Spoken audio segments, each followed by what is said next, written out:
So right now we're at about 40% of what productions were in place or in operation before the strike. Once we got out of risk of a strike, that we would be back to like full operations and everything. And it still hasn't happened. There's a lot of foreign television shows that were completely unaffected, and that's why a lot of streamers are airing different shows from around the world, Right. which is great for them, but for actors here, it's very difficult.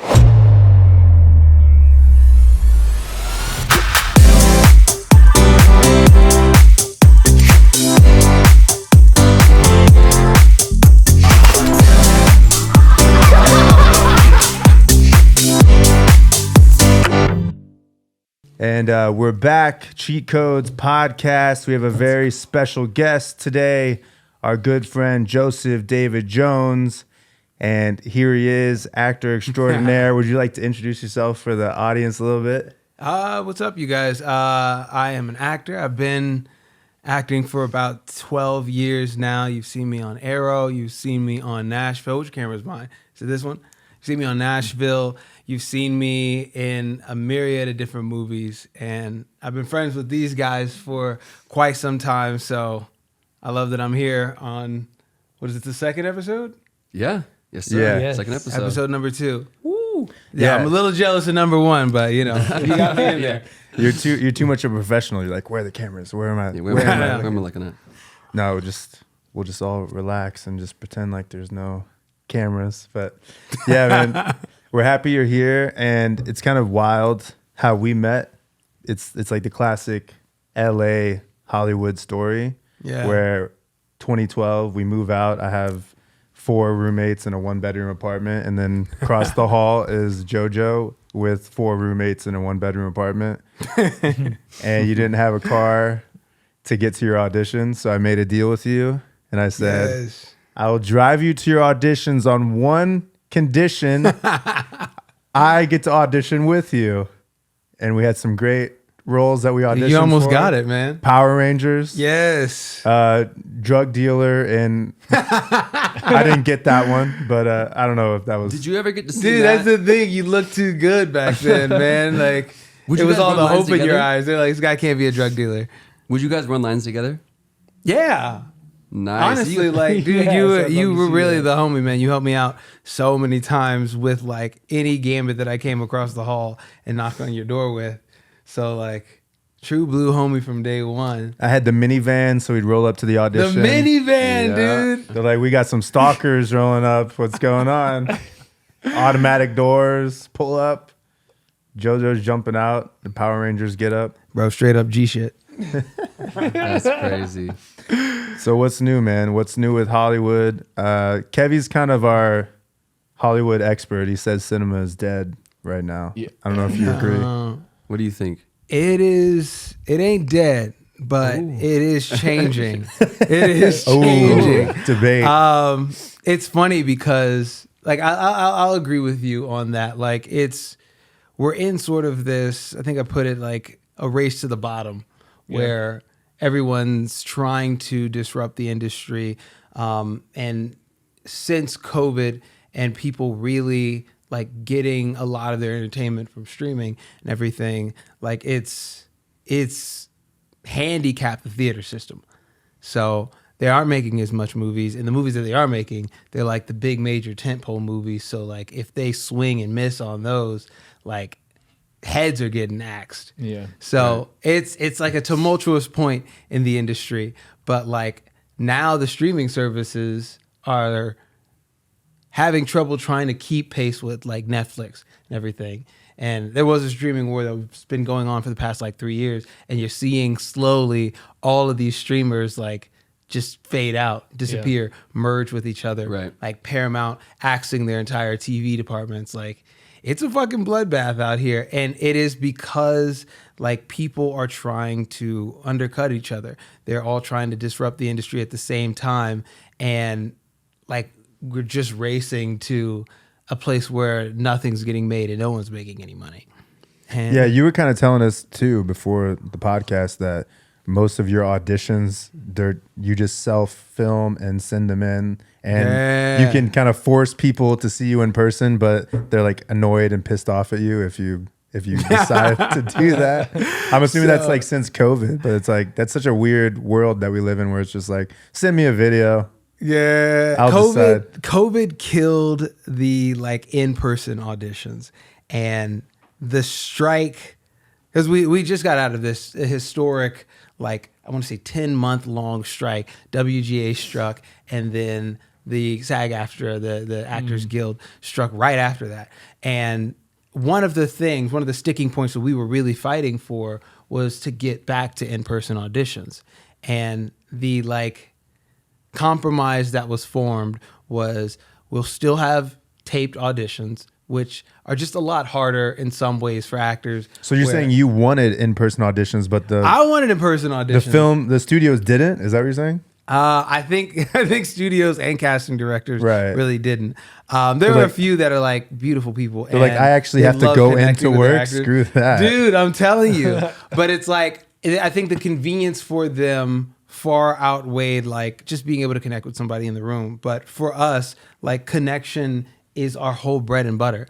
Like 90% of the roles that I booked was because I was able to connect with the person in the room, feed off of their energy, make like corrections or changes. Yeah, because then they know, oh, I can work with this guy really well. He can take notes, and I know if we film for 3 months straight, we're gonna get a good product. Yeah, FaceTime is so important. Dude. And I think they do that at the next stage. It's just like you could go in there and change somebody's mind based off of like your personality, even if you weren't the look. And now it's just like a sea of self-tapes that they can widen or broaden out the reach that they're getting the self-tapes from. So they're just like looking through them like, I don't know, like you'd look through fucking Tinder or something. Right. And 5 seconds. Okay, skip now. Dude, it's like, oh, well, his hair's too curly. Or like, oh, this guy's too dark, or this guy's too light, or whatever. Like, they're not forced to give it a chance. I'm telling you. And it feels like it's just gotten extremely impersonal. And but like, you're saying they were that was part of the negotiations of the strike? Yeah. And then they came to agreement of like, nope, we're not doing it. No. The compromise that they made was that if an actor requests to come into the room, then they are obligated to like set them up with a session time, or obligated to have a session time for those who want to come in, like for every audition or for every casting that they have. But it's still looked at as so inconvenient for the studios and for the casting directors who are having them. Like it's not like you're shooting yourself in the foot by requesting one, but like no one's going to be happy that you did. Right. They're going in with the sour taste in their mouth a little bit. Yeah. Right. And winning people over is like 90% of this industry. It's 90% of getting the role. And so a lot of actors are just in a difficult position. But that doesn't even speak to, I guess, the larger problem that happened after the strike and after the pandemic and everything, which is just the peel back on production. So right now we're at about 40% of what productions were in place or in operation before the strike.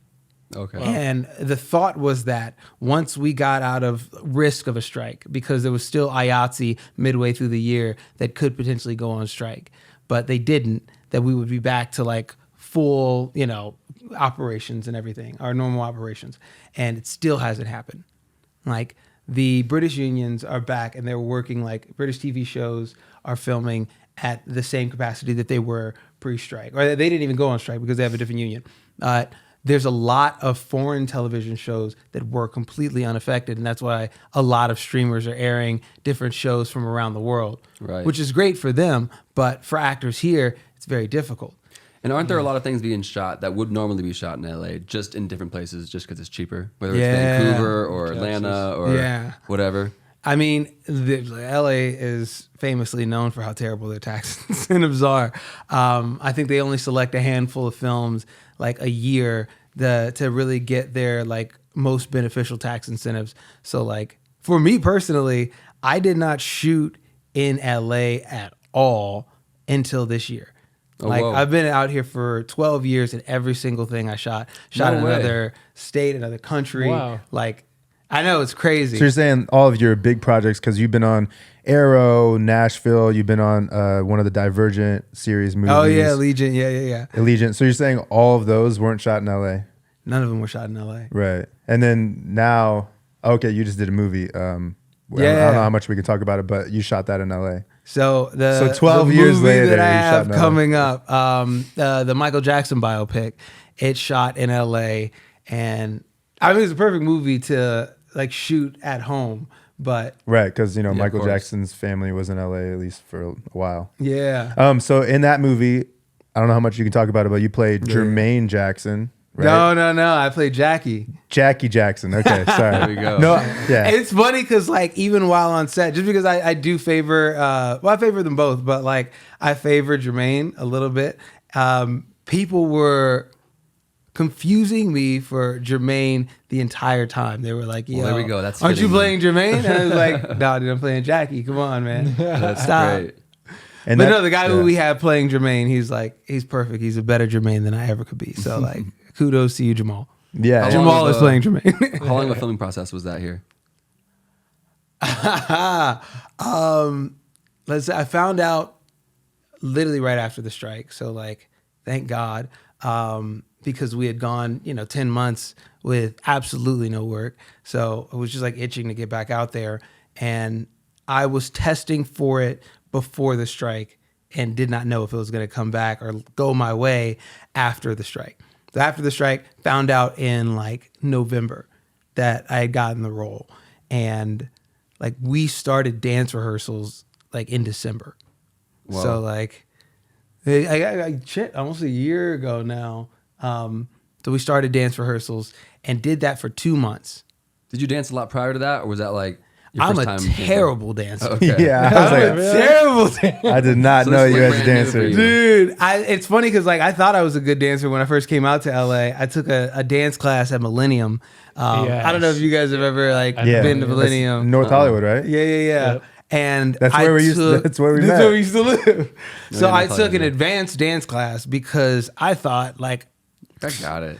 I'm the shit, bro. Like I'm black. I got rhythm. Like there's nothing anybody's gonna teach me that I don't already know. So like, let's just go through the motions. And I went in there, man, and I started in the front of the class because I'm stupid. And like slowly through like maybe like the first 5 minutes, I'm like dancing and doing all the technical stuff, and I'm drifting further and You're like, further let me get back, out of here. dude. Yeah. Like, until like 10 minutes in, I'm in the back of the class, gassed while everybody's hitting it, and like I'm used to doing like I don't know, maybe like 16 counts, and these people were going to like 40 to 80 counts of dance steps before they took a break and like did it again, and I was like, what am I doing? Like, why did I do this? To 1 and myself? 2 and 3 and 4 and 5 and 6 and 7 and 8 and they're still going. I'm like, Like, oh no. just like moving to the back until I'm like sitting down, and they're like 13-year-old kids, like Just killing it. And I'm just like, You feel confident Yeah. now though? no, No? More No. confident though. After the 2 months? Come on. I would do it. I'm like, I'm the best at doing Jackson dances now. Okay, there you go. With just the Jackson Just Hey, dances. you're lucky most dancers can't act, okay? Let's just put it that Right. way. Yo, thank God, dude, because they really did have some fire dancers Taking on your there. But we were in a boot camp with Rich and Tone, these two like iconic, phenomenal dancers, and they toured with Michael for like many, many years, and they're the ones who are like basically working hand in hand with the estate to like build an authentic representation of Michael across like all the platforms. So they do. So they know the plays, dances. They do. They know the moves, yeah. And they're up our asses. Yeah, because Every they need day it to they would look be right. flying back and forth Yeah. to New York to go to make sure the play is right, and then flying right back here to climb up our asses and make sure we weren't fucking this shit up. And they're like, "Yo, like If we're teaching this you, you is gotta do it important right. to us." Yeah, Yeah. And like I gotta say, we did dance rehearsals until the end of January, and then started shooting. No, Jafar, who's playing Michael, he started shooting like mid-January, and we were just in dance rehearsals up until we started shooting like end of January, beginning of February. And we ended up shooting a little bit longer than I think they had anticipated. So I think we shot up until June. Like it was the film was It's like 6 months. an undertaking. Yeah. Yeah, and that's a long time for a movie. It's usually like 3 or 4, right? Dude, it's like Miles Teller's in there. It's like our second time working together since Allegiant or whatever. And like I thought our production was a long one. He was telling me some stories from like the new Top Gun movie where they shot for like 8-9 months just on that film. From Maverick? Dude, from Maverick, Oh, yeah. okay. And like I'm not gonna like our show. Every production has like its own laundry list of trials, but like he was saying that the trials on there like were a lot greater than the trials that we had on Michael. I bet he's happy it was a hit. Yeah, it's all worth it if it's a hit. Dude, and Michael's about to be a hit too. Yeah, that's true. That's right. I was curious. Is there a child actor as the young Michael and then an older Michael? Because I'm assuming you played a lot of the Jackson 5 times, right? So they do have two versions of us. They have the kid versions of us, and then we come in around like when they're in their 20s and everything, and like go all the way throughout. Like I want to say, dang, I don't want to give anything away, Right. but the remainder of their lives. Right. Everything. Well, I mean, we know the real life story, so Dude, spoilers, man, spoilers. Yeah. But it was honestly, it was like the most rewarding film that I've been a part of. And I'm biased. I love every film that I've been on, but like I wanted to be on that set every single day. And we shot in the real places. So yeah, you told me they like gave you a steeped in tour history. of the house or something. Or the Oh, estate. dude, I got to show you the video of that Did they too. use That's really cool. original like Michael Jackson music, or did they re-record your guys' vocals? They did both. Okay. So it's really going to be like a surprise to see what they end up using, Right. because it feels like they have so much that like they could go either way on things, and I don't know. Like I really don't know what this film is going to be. The initial script, or the first script that I saw, was like 180 pages. It was long, and like most scripts are like 120 or whatever. So there's a lot that like could make it, could not make it. Yeah. They kept adding stuff. They kept like, bro, this thing's gonna be like a 4-hour movie, man. Okay, honestly, I have no idea. But we'll see. I saw a little rough of the first trailer, and like it blew my mind, man. Is the same producer as Bohemian Rhapsody. Yeah. which Oh, is wow. an Graham amazing. King. I love that Freaking movie. amazing producer, and the guy knows his shit, man. Like, it's funny because like I got another Miles Teller show. I think it's like the producer, the guy who goes and gets like The Godfather made or whatever. Like this is a guy who has played the game and won many a times, and like it is just like second nature to him. So like seeing the way he operates, seeing the way that he moves through the industry is just, I don't know. It's motivational, honestly.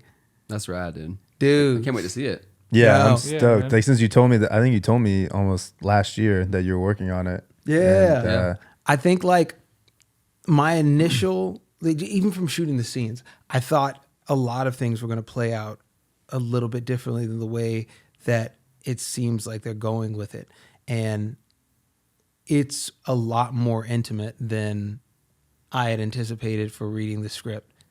And even from shooting it and everything, there's so many cameras running at once, especially during the performances and everything, that like then when you see the choices that they make, it feels so close and raw, and like I don't want to give away too much, Right. but like it is a deep dive into Michael. Do you know when it comes out yet? They pushed it back. Did they? Okay. Yo, I don't know why. It was supposed to Okay. come out in April. But now it's coming out in like October Okay, or something sweet. next year. I need to message them and be like, yo, what the heck is going on, man? Like I've been messaging Prince like since we started shooting, but he's like the coolest fucking kid, bro.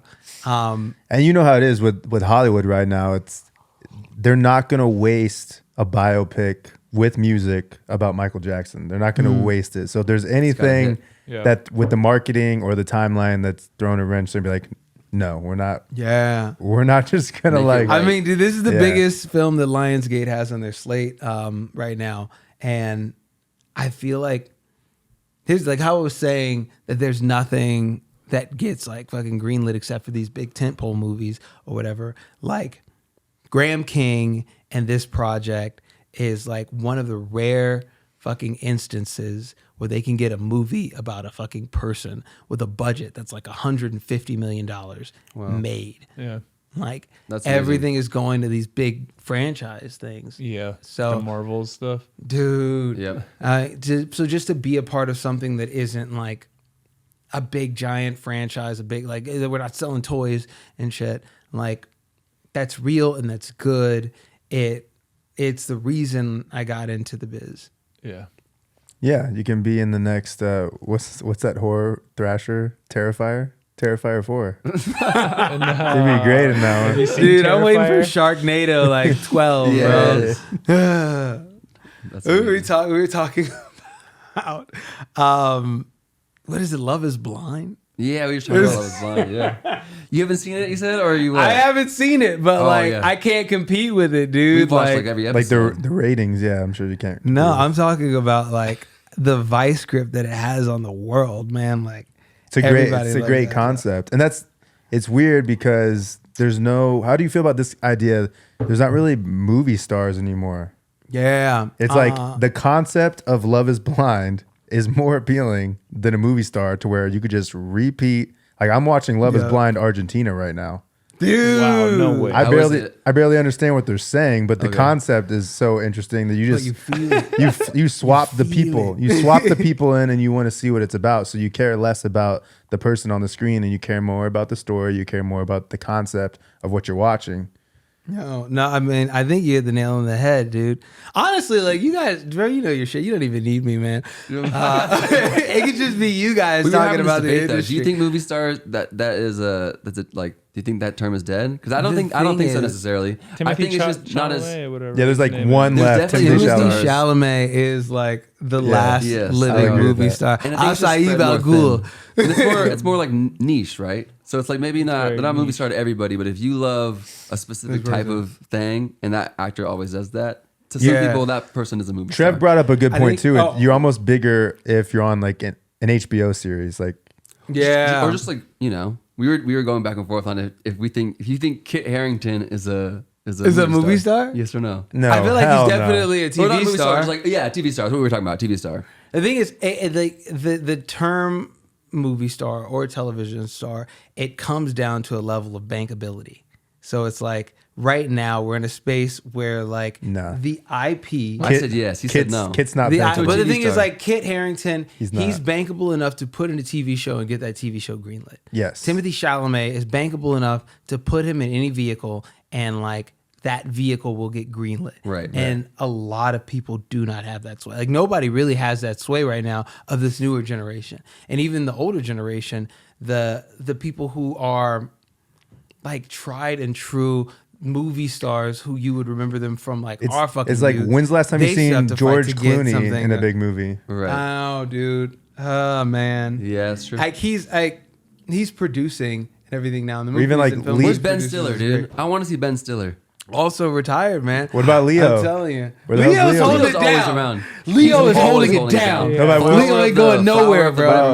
Okay. I didn't see Come that on one. now. Come on. It's too long. I can't watch that one. He's Yo, put some always in respect on something. Leo. No, I'm not saying he's fallen off or anything. I'm just saying I haven't seen the He's last staying busy. He's staying busy. But like that level of bankability now, it's just gone to fucking IP.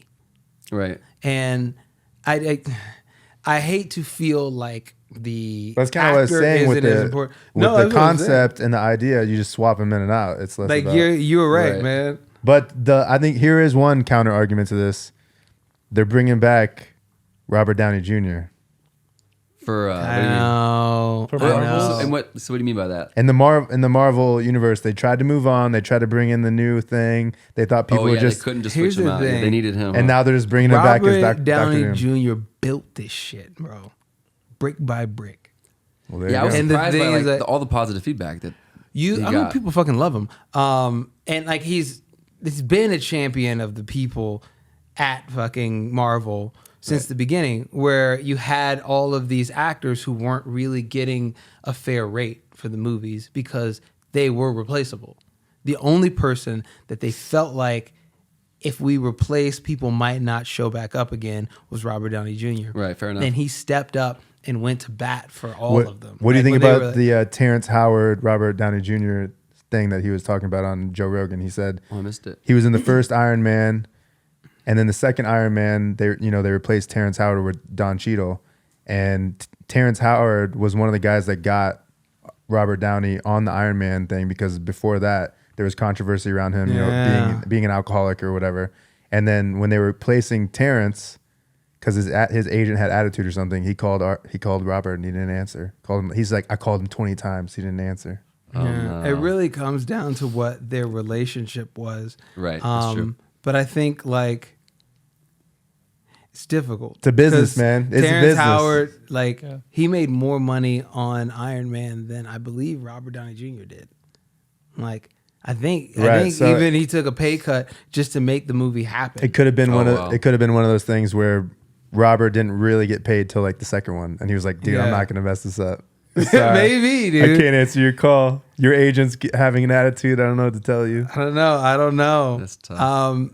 It's like I can't, and I don't want to speak ill of Terrence Howard. Yeah, you never know with the business. I don't know exactly what he went through with this contract or what he felt like he was worth. It's a difficult thing because like essentially each man is in business for themselves. Right. Like, and does Robert want to step in and negotiate for somebody else? It's it's a little touchy there. I feel like it's sort of the same thing when people talk about pay equality on things, but like in Hollywood, there is absolutely no pay equality. No one knows unless someone decides to divulge what they got on a specific like deal or anything. That's why it always anybody. comes out afterward, and then they're so angry. They're like, people are like, yo, what? He's getting this, and it's just like, yo, like when 3 he was years negotiating, his agent said he's not doing it. Right. And I'm sure the same thing happened with Terrence Howard. They said he's not doing it, and they said, oh, we don't need him. Yeah, we'll get Don And he was Cheadle. like, what? Like, what do you mean? And it was like, yeah.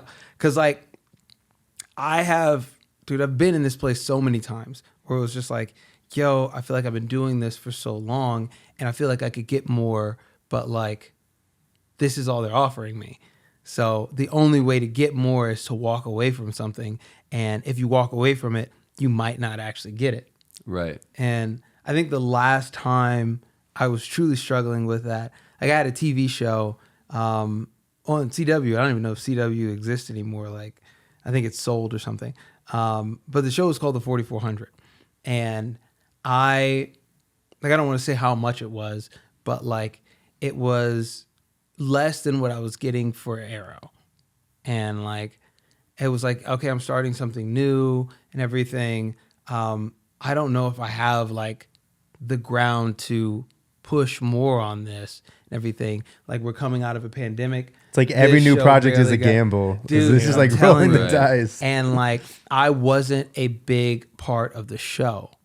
So like, I talked to everyone, and some of my friends were making so much more money than me. And I was like, dude, like, I know you would like, knuckle down and said like, yo, I'm not going to take this. Like, you pay me what I'm worth. And like, worked for them. And every single person was like, yo, like, take this fucking, like, take the money, take the rate. Right. And I was like, okay, I'm going to do this. And literally, I don't know how, like, I mean, it was God, but like, I did a short film, and the short film just happened to be the same type of character as the lead of this show. And through a roundabout way, the producers of the show saw the short film, and they were like, yo, he's not this character. He's actually the lead. And recast me, completely different contract, like the amount that I wanted and everything, like all came to fruition. But it was a fight. Like, it was a struggle, even if it was an internal one. Betting on yourself. Yeah. It's like a weird balance of you always want to be grateful for what you have, But then you don't want to be a pushover when the negotiations. You have to know when to go for it and know when to be like, I'm just gonna take this for what it is, you know. Every role is a negotiation, bro. I've walked away from some things and they never came back. Right. I think it's good to know too the state of the industry that you're in. If you can kind of be like, oh, we're only at 40% operations than we normally are, and then you're asking for a raise, and it's not like you're necessarily that's your peak of hotness. Then whoever's producing it or whatever, they're kind of looking at you like, well, you didn't really help me out when the whole industry was screwed. So then when things are hot and all of a sudden the interest rates are lower and money's flowing again, they might not hit you up again. I don't know. So it's hard. Like how long view do you have to play it, you know? But it's even like the Jersey Shore people, when they talk, they didn't really make money till like the third season, and they were like the number one show on MTV. Right. Yeah. But it's like they could get cut at any moment, and they're just not making any money. Like they didn't make any money the first season. That's typically how it happens with the majority of shows. Like you're in this contract. It's not even like your contract says you could renegotiate. Like you're in these contracts and they're for 7 years. Like typically that's the standard, like a 7-year contract. And at 2 years, you're at a point where the network has said, okay, we took a risk on this show and it's paying off. Like your so show is that called the development contract? Is that the same thing? I'm sure that's like what it is. Because you're saying with the actual show, it's but not like you as like the artist or whatever. I'm saying it's a 7-year contract. You're working with CW. Yeah, but it could be any show. No. Okay. So like, whenever you sign onto a show, it's like 7 years with that show.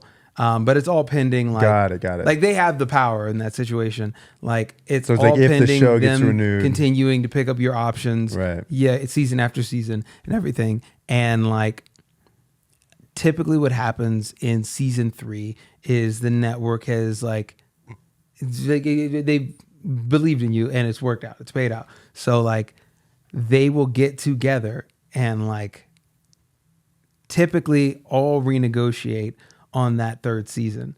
And I don't know like why it is that, because nothing has been in my contract that says like, oh, you're up for renegotiation in 2 years. Like it's just the time period when the majority of shows that end up being successful tend to go in and say like, hey, like this show is working because of me. So like, right, we need to reevaluate the hype on that show. What actors are like making that show it is like what it is, right? And then did they maybe figure it out based off of that? I'm trying to think of who. Because I've even seen on like Drake and Josh where they're like, we didn't make any money off that show. And if you watch kids, man. I know, but if you watch Nickelodeon, most of the shows they have 3 seasons, maybe 4. Yeah, it's like maybe they're doing that on purpose because they know people don't usually make money till like the time they have leverage. It's like we're gonna move on. New show. You know? I'm telling you, dude. Mm-hmm. I'm gonna say the person who like, I feel like I not learned the most from, but like watched navigate like the acting wise and television wise into like a better deal for himself was Stephen Amell. Who's that? Arrow. Okay, the main guy. Oliver Queen in the Green Arrow. Got it. But same thing, he wasn't getting paid that much from CW in the first 2 seasons, and he like renegotiated third season, got a better deal, worked out a deal that was better for his life and his family too. Work-life balance. What does that mean? Like not in LA? No, I mean like we were shooting in Vancouver, nice. But carving out time during the shoots for like his family because he just had a kid and everything, and wanted to be there. So it was like these, like basically keeping Fridays clear, having like set 3-day weekends and everything to spend with his family, and like he still did what he could to help the universe. Because like when crossovers happen and all of the shows are together, that show went out the window. Like he still was a team player and would go over there and shoot for like 16 hours and stuff like that. But really writing in things in his contract that would help himself like be able to maintain things a lot better. And yeah, you can negotiate anything as long as you have the leverage, I guess. I'm telling you, so all of the trailers that we stayed in while we were on Arrow were his trailers. Like he bought them, rented them back out to the production. He went to like conventions or whatever, like their meet and greets and stuff like that, where little side hustle. Yeah, people want to see the people on their favorite TV shows and Yeah, everything. he's talking about the DC show Green Arrow, which is Yeah. like Sure. I guess I didn't add a lot of context. But no, to but any it of makes sense with like the Comic-Con side. You can make a lot of money just doing Comic-Con appearances. So he went there maybe 2 years, third year, he said, I got this figured out, and started holding his own conventions. Oh, wow. And like, it was just someone who was able to sort of assess like what assets were at play and find a way to like work himself into those in a way that was beneficial to him and like kept his own life balanced. And I feel like that's been my biggest fault in the industry so far. Like that's, if I could give advice to people coming up, it's like I guess the biggest thing I regret and the biggest thing that I'm working towards now, like having balance. It's that, but like I spent the majority of my time in the industry, like trying to make a living. So I would be looking for one job after the next, hoping that this job was going to get me to a place where I could work consistently. And like, I should have been spending the time making a life and like finding the spaces and like the routines and just like a system that worked for me to where I would always be even keel, and then I could go and work towards this thing or that thing and everything. And it would never like unsettle me or unshake me or anything like that. And I feel like because I was always chasing something, like I'm still chasing something. And like now I'm just trying to like build something to where like I don't have to do the chasing anymore. I'm just content.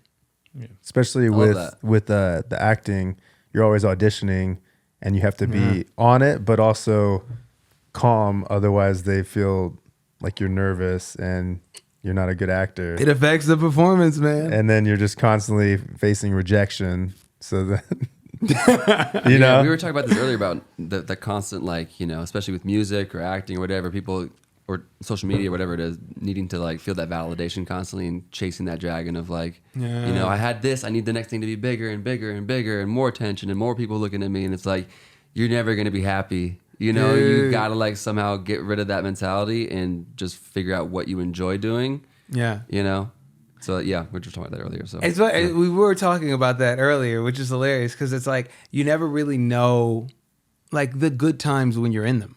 Right. You just like keep thinking that this chart is going to be trending upwards until all of a sudden like there's a massive fucking dip or whatever. I don't know. I'm getting like you don't see using the stocks as a metaphor. You don't see the strikes coming. You don't see the COVID coming. So and I think like I was in a place where I was constantly chasing like what was around the next corner, and I didn't fully appreciate any of the times I was in because like I was looking for something bigger, everything. Right. I guess there's nothing wrong with that, which is the trap of it. Mm-hmm. It's like, you want to be hungry, you want to be doing this thing, and continuing to grow and continuing to push for what's next. It's just like finding the time to like stop and smell the roses is so tricky in an industry where like you're constantly proving yourself to some person or another. Yeah, for sure. There was just actually this viral thing going around yesterday about like The Rock, how he did this interview, and when somebody asked him in the interview like, "Are you happy though? Like, are you enjoying this?" And he like it really kind of took back and was like, "Well, I really don't take the time to enjoy anything." He's like, "I really." Whatever, and so there's like now he's like trying to take time to go to the beach and just sit there by himself and like do whatever because he's like the hardest working, highest paid person in the world or whatever. But if you're not enjoying any of it, it's like what's the purpose? What's the point? Yeah, I don't know, dude. I mean, like I'm guilty of it too, and I always felt like I was sort of like infatigable. Like I could just go and like try on as many hats as like I could creatively conceptualize. And it's funny, I feel like you guys are sort of the same. It's just like we're all creatives though. Like, could you imagine if we were like in tech or something? Like, we'd have taken over the world by now. But like as creatives, like we're constantly trying on all these different hats and everything. And like, it's this desire to have put something out that means something, you know? Right. This want to leave your mark. And I don't even know what that point is. It's just like, if I can create something, then like maybe it'll be like bigger than what I've done before, you know? Right. So I mean, you guys. I think something that helped me, and I don't know how you guys feel, but it's almost demystify the process. Like stop making it this magical thing, and just you're going in, or even like Jack Nicholson's talked about this. Like, what's your process of acting, Jack? And he's like, I go over here, I hit my mark, and I read my lines. Like, you know what I mean? Like, don't over. Like as creatives, we look like I'm a musician, and what I'm doing is so important, and I'm gonna make the next hit record that's gonna change everybody's life.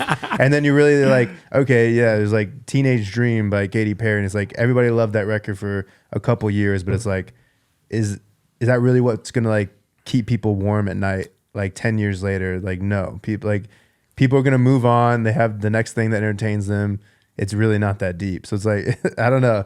If you can just go in and be like, I'm making a song today, I'm going to make it the best of my ability. There's like less pressure, you know, and you can actually do more output because you're less trying to like bang your head against the wall and be like, I need to make the next Mona Lisa. Right. You know what I mean? I don't know. No, I get that. And I don't know, it's funny because like, I do feel like, and I'm trying not to do this, especially in this podcast too. I feel like there's like a draw for fucking actors to like, I don't even know, like come off as profound.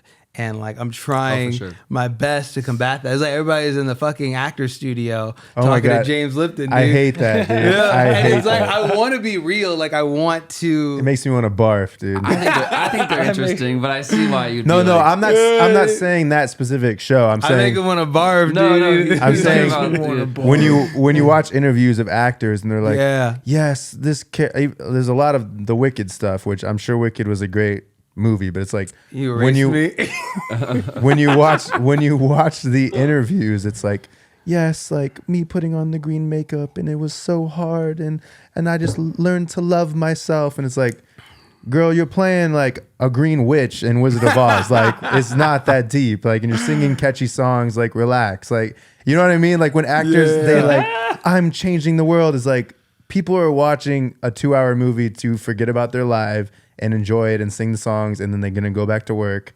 That's the importance of it. Is that you didn't change the world. You're not that important. It makes me want to barf. Like, you know what I'm saying? if you're going into it and saying, here's how I broke down my acting and here's how I got into the character, I respect that, and that's like part of your craft. But yes, it's like playing Green Arrow. It's not going to change anybody's life. It's funny because like I honestly want to talk to you a little bit more about this, like maybe off podcast. I don't want to get canceled. I'm not scared, but I understand. I know you're not scared, dude. I don't want to push you into anything. Yeah. But no, I got a fucking hilarious story about all of that. But I get exactly what you're saying, and it's the attempt to like sort of step away from that. I think people are also getting tired of shit that doesn't feel like genuine, you know? Like, and I think self-aggrandizing or like, I don't know, trying to paint your contribution as something like grander than what it is. It's like one of my favorite shows is Inside the NBA with Shaq, Kenny, and Charles. And almost got canceled. It almost got canceled, but it's one of the top rated shows, Emmy winning.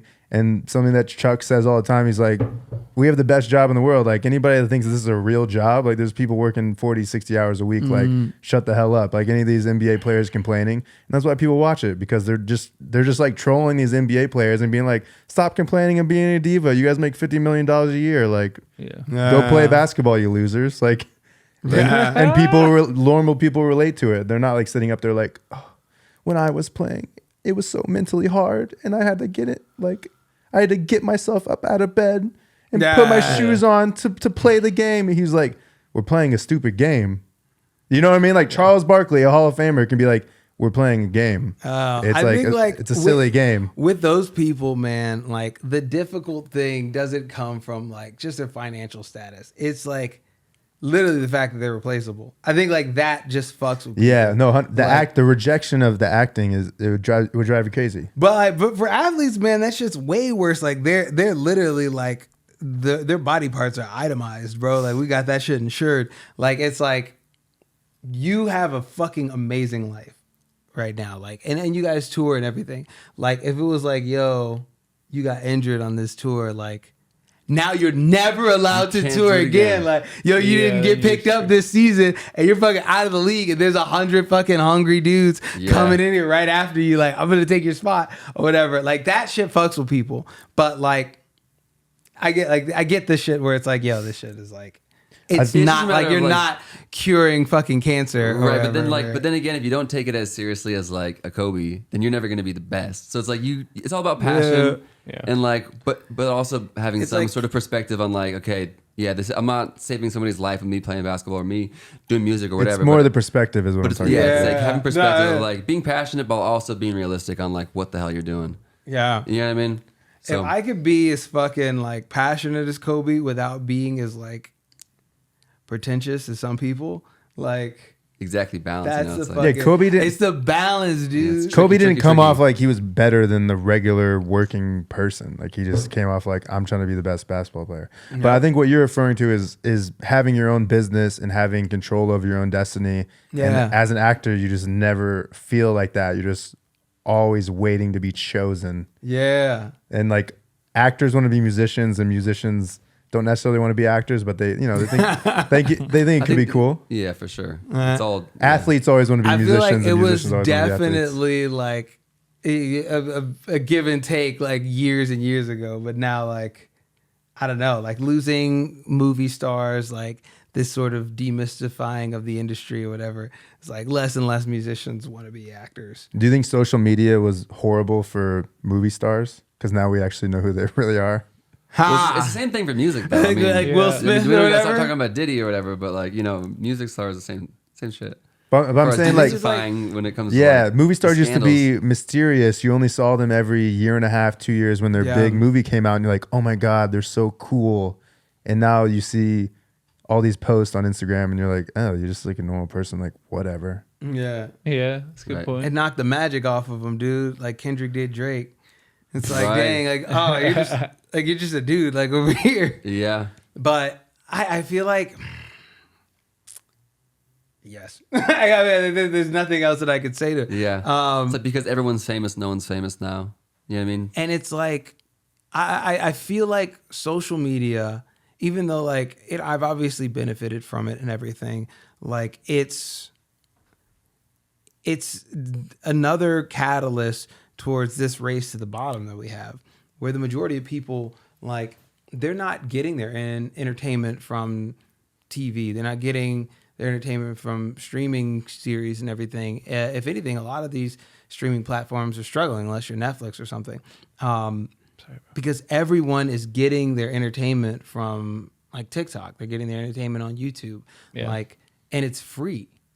Like, they don't have to pay for anything. It's like it's so accessible, and you could endlessly scroll without like having platitudes preached at you.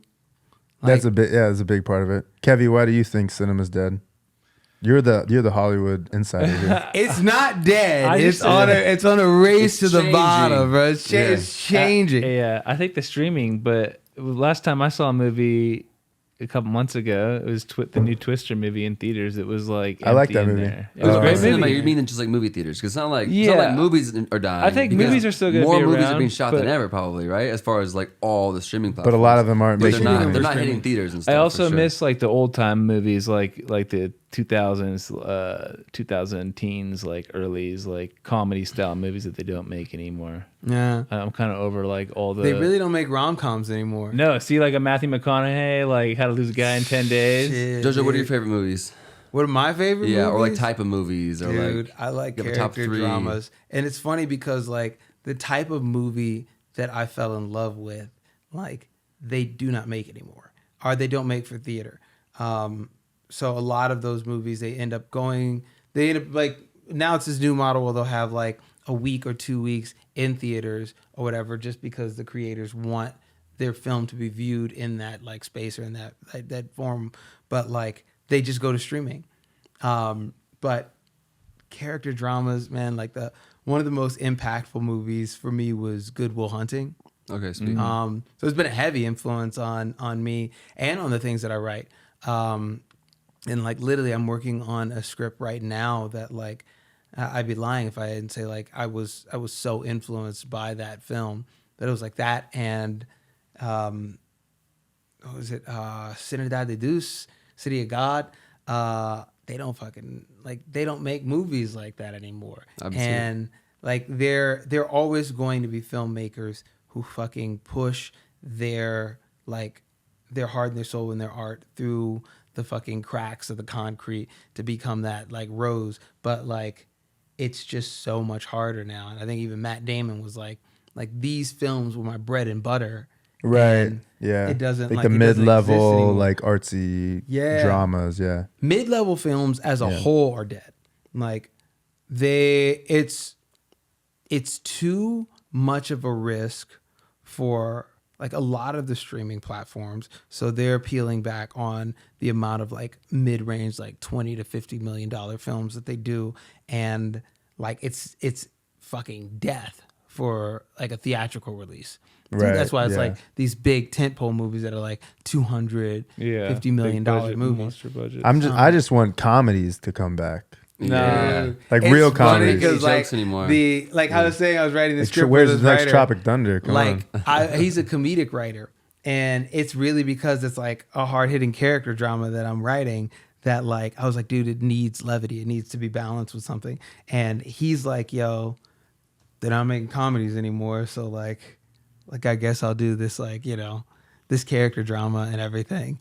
And I think it's a perfect fit. Like, the motherfucker's like bringing my film to new heights or whatever. But like, there's no market for 90% of the scripts that he has. Like, Oh yeah. it's stupid, dude. But like, So you're comedy's saying fucking dying out. he used to write comedies, is what you're saying? He used to write comedies. He used to write romantic comedies. He used to write like fucking buddy comedies. Oh, like, dude, the best. it's just like, and all of them would be in that mid-budget range or whatever. But if it's like I think Netflix generally tries to keep it under 15 million. So between that like $5 to $15 million range, and a lot of indie films end up being a little below 5. Like, even this film that I'm writing is meant to be below 5, just so we have a shot at being like really successful and getting sold. But it's difficult making things in between that, which is stupid because some of the most creative like storytelling happens in that range. Like, Everything Everywhere All at Once was in that range. It was just like Right. the Russo brothers got big enough dicks to get fucking shit made, bro. And that was what did it, dude. So like, Well, that's interesting because It's an they amazing movie. did the Avengers, which was probably hundreds of millions of dollar budget, and then Everything Always. What do you think the budget was for that? I think it was like, shit, I'm gonna say 80 mil. I don't know. Because then it's like Can your boy look it up real quick and pull see? it up on the screen. I could Like, pull, Please. I could pull it up, I'm thinking but of Joe Rogan. He's like, can you pull that up on I the screen? do have pulled up though. Damn. I don't know if you thought about, because I'm more worried about the bigger theatrical stuff with the Joker movie. This is from this is from October, but it was saying it was set to lose 150 to 200 million dollars. Oh, dude, you do have a screen. yeah. There it is, dude. Damn, bro. Set right up. Yo, Joe Rogan, he better watch out, man. Yeah, because I just My thought eyes suck. I can't even read it. Dude, I'm just like, I was like, wait, what? I need my Dude, glasses I'm getting for old, sure. bro. because you were Yeah. you were talking about IP, and obviously the first Joker had a small budget, Yeah. and it overperformed Yeah. what people thought. So then you would think Joker 2 would kind of be a slam dunk because people loved the first one so much.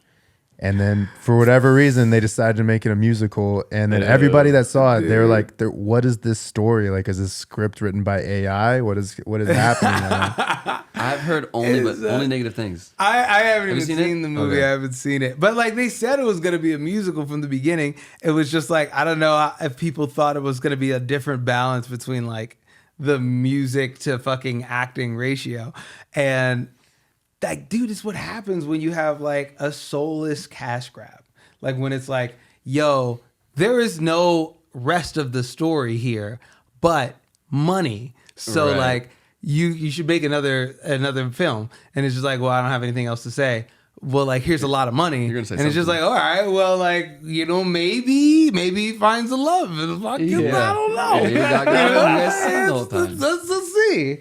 There's a lot of stuff here we could mine. And then we got Lady Gaga. That's wild. Like I love Lady Gaga, just man, but seems- like, It what does does she blow know your mind about how this- cameras? Yeah. It You know? seems like on paper it would be a home run.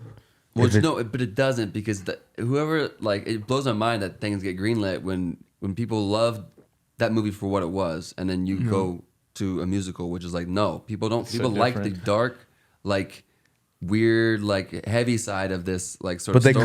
could have kept do it like not- that I know, but with the it's same just not gonna cast. feel the same. And you know, it's not And gonna I be the feel same. like Yeah. people like it really does matter the message of the movie. Like For sure. the thing that it frustrates me or whatever, because a lot of people complain about like the messaging in movies now, where it's like, oh, they're pushing this agenda, and like movies have always pushed an agenda. Those agendas have just been like, 25 million, what was it? everything, always at once. That's how much it was, 25 million. dude. It's on the lower end of those middle budgets. But that's why I'm so, it doesn't make sense to me. It's like you have these hits, you have a Terrifier, you have everything everywhere all at once, and then It's you great have. ideas versus not great ideas with a lot of money. But where is the money going? Are these just money laundering schemes? Like, what the hell is happening? Nah, dude, they don't wanna take the risk. But what's the risk? You have great IP, you have great casting. Like Lady Gaga's a great actor, she's a great singer. Joaquin Phoenix, great It's safer actor. bet probably on like the Joker Just too. Then but why Yeah. can't you just buy a good script? I don't understand. I think the problem becomes like when things become so high stakes and so like whatever that especially nowadays they can't do certain things that might be considered, you know, politically incorrect. You know what I mean, or whatever. So it's like at a certain point you almost have to make it as vanilla as possible to upset nobody. Yeah. I You get know, that. which ends dude. up losing. It goes through so many edits that it just loses every ounce of heart and soul that it ends up just being nothing at the end. No, there's a lot of films that do that too. There's like, it's funny because like we're talking about something that has so many fucking variables at play, Right. And like everyone is harping on a level of truth with each one of your like statements. So it's like, dude, things are fucking like designed by committee. That's Right. like, oh, we can't do this. Like, I think the best example of that is like, what is it? Snow White.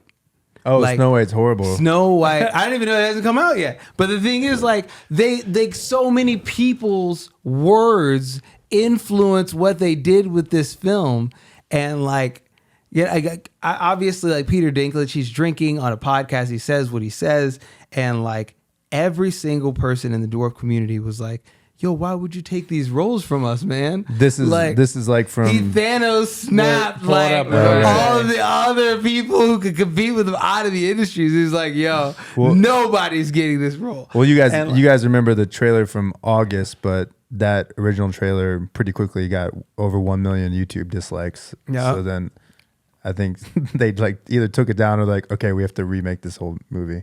Wow. Wait, 'Cause, really? Why? Yeah, this is from August, but it's been plagued with like fucking just terrible decisions, What's happening? terrible PR. they originally had 8.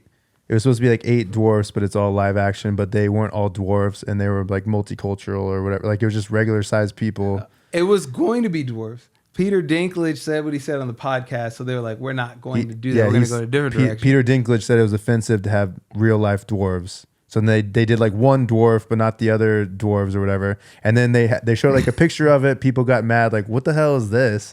So then they decided we're just gonna CGI them. And then there was like a picture of of the CGI, CGI and it looked horrible. So then they had to like go back and redo it. Yeah, see, when everyone starts making decisions basing off of trying to make everyone happy, you're screwed. You're screwed. Yeah. And that's like what you're saying is true, but it's like one variable of the many that's like leading to this fucking lull in Hollywood, where like, yes, there are soulless remakes. Yes, like people aren't putting money into anything creative because they're afraid of losing money. So they're trying to bank on like solid IP that they can at least try to like calculate their returns on. It's fun. I'm glad. I'm honestly, I am fucking glad. Like so glad that Wicked is doing fine. Because You're like, it seems God, like the industry's is no, on, we need it. Like it's doing we good. need it. But like, and Moana too. if I'm being honest, like it seems like they were doing everything that they could to not make this fucking thing do well with the marketing. The marketing, is not horrible. even the marketing. It's just like the people, like the. Well, I will say this about Wicked people 2. in the film. I haven't seen Wicked 2, but from what I hear, they essentially did shot for shot of the play, which I think is very smart in today's world. Well, Wicked 1 just dropped, so like I don't know when Wicked 2 is supposed to come out. So they're doing it part 1 and part 2. But I know, but you said I haven't seen Wicked 2. It's not out yet. No. But my point of saying this is, people love the play. Yeah, They're doing part 1 and part 2. So when you go see the play, there's an intermission, then you see part 2. they stuck to the source Right. But material. I saw the first one and I was told that they added things that were not a part of the play at all.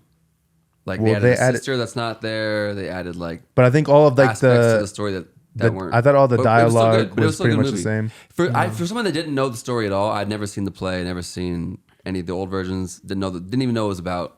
that's funny. I went and saw it, and I thought it was good. I thought it was well done. I thought it ended in a place that like felt like a beginning, middle, and end. I didn't even know that it was like a cliffhanger for the next one. Yeah. So I was like, Wow. all right. Because my whole This is the thing. They keep like.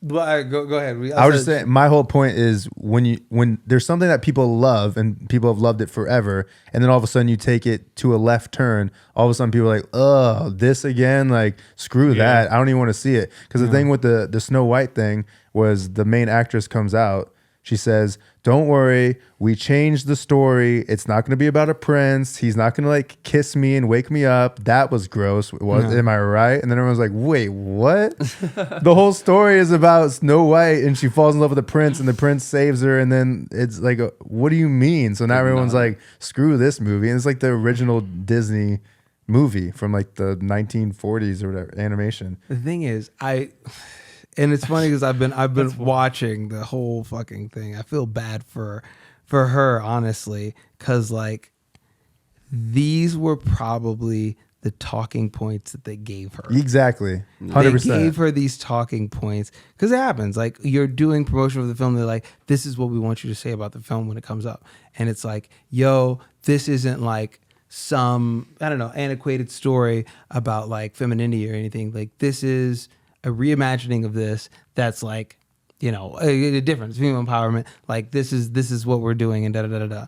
And like this motherfucker got fuegoed, bro. Like she got bomb fired for all of the stuff, and then she had to walk it back. But like, I feel like some of the stuff was her. Because obviously she was like, oh, I didn't really watch like Snow White. I didn't really like care about this thing. It's like and, when you come that's in- going to make people Right. upset, like fucking regardless. I feel like But it's a good thing, though. So much of the stuff that people It's not a good thing No, for I'm the saying movie. if you talk about right, but as far The as film's like, gonna be. but like a few years ago, they would have had to make those statements, and people would have been like, "You have to say that," and the culture would have been like, "Good, you made these changes because you're supposed to."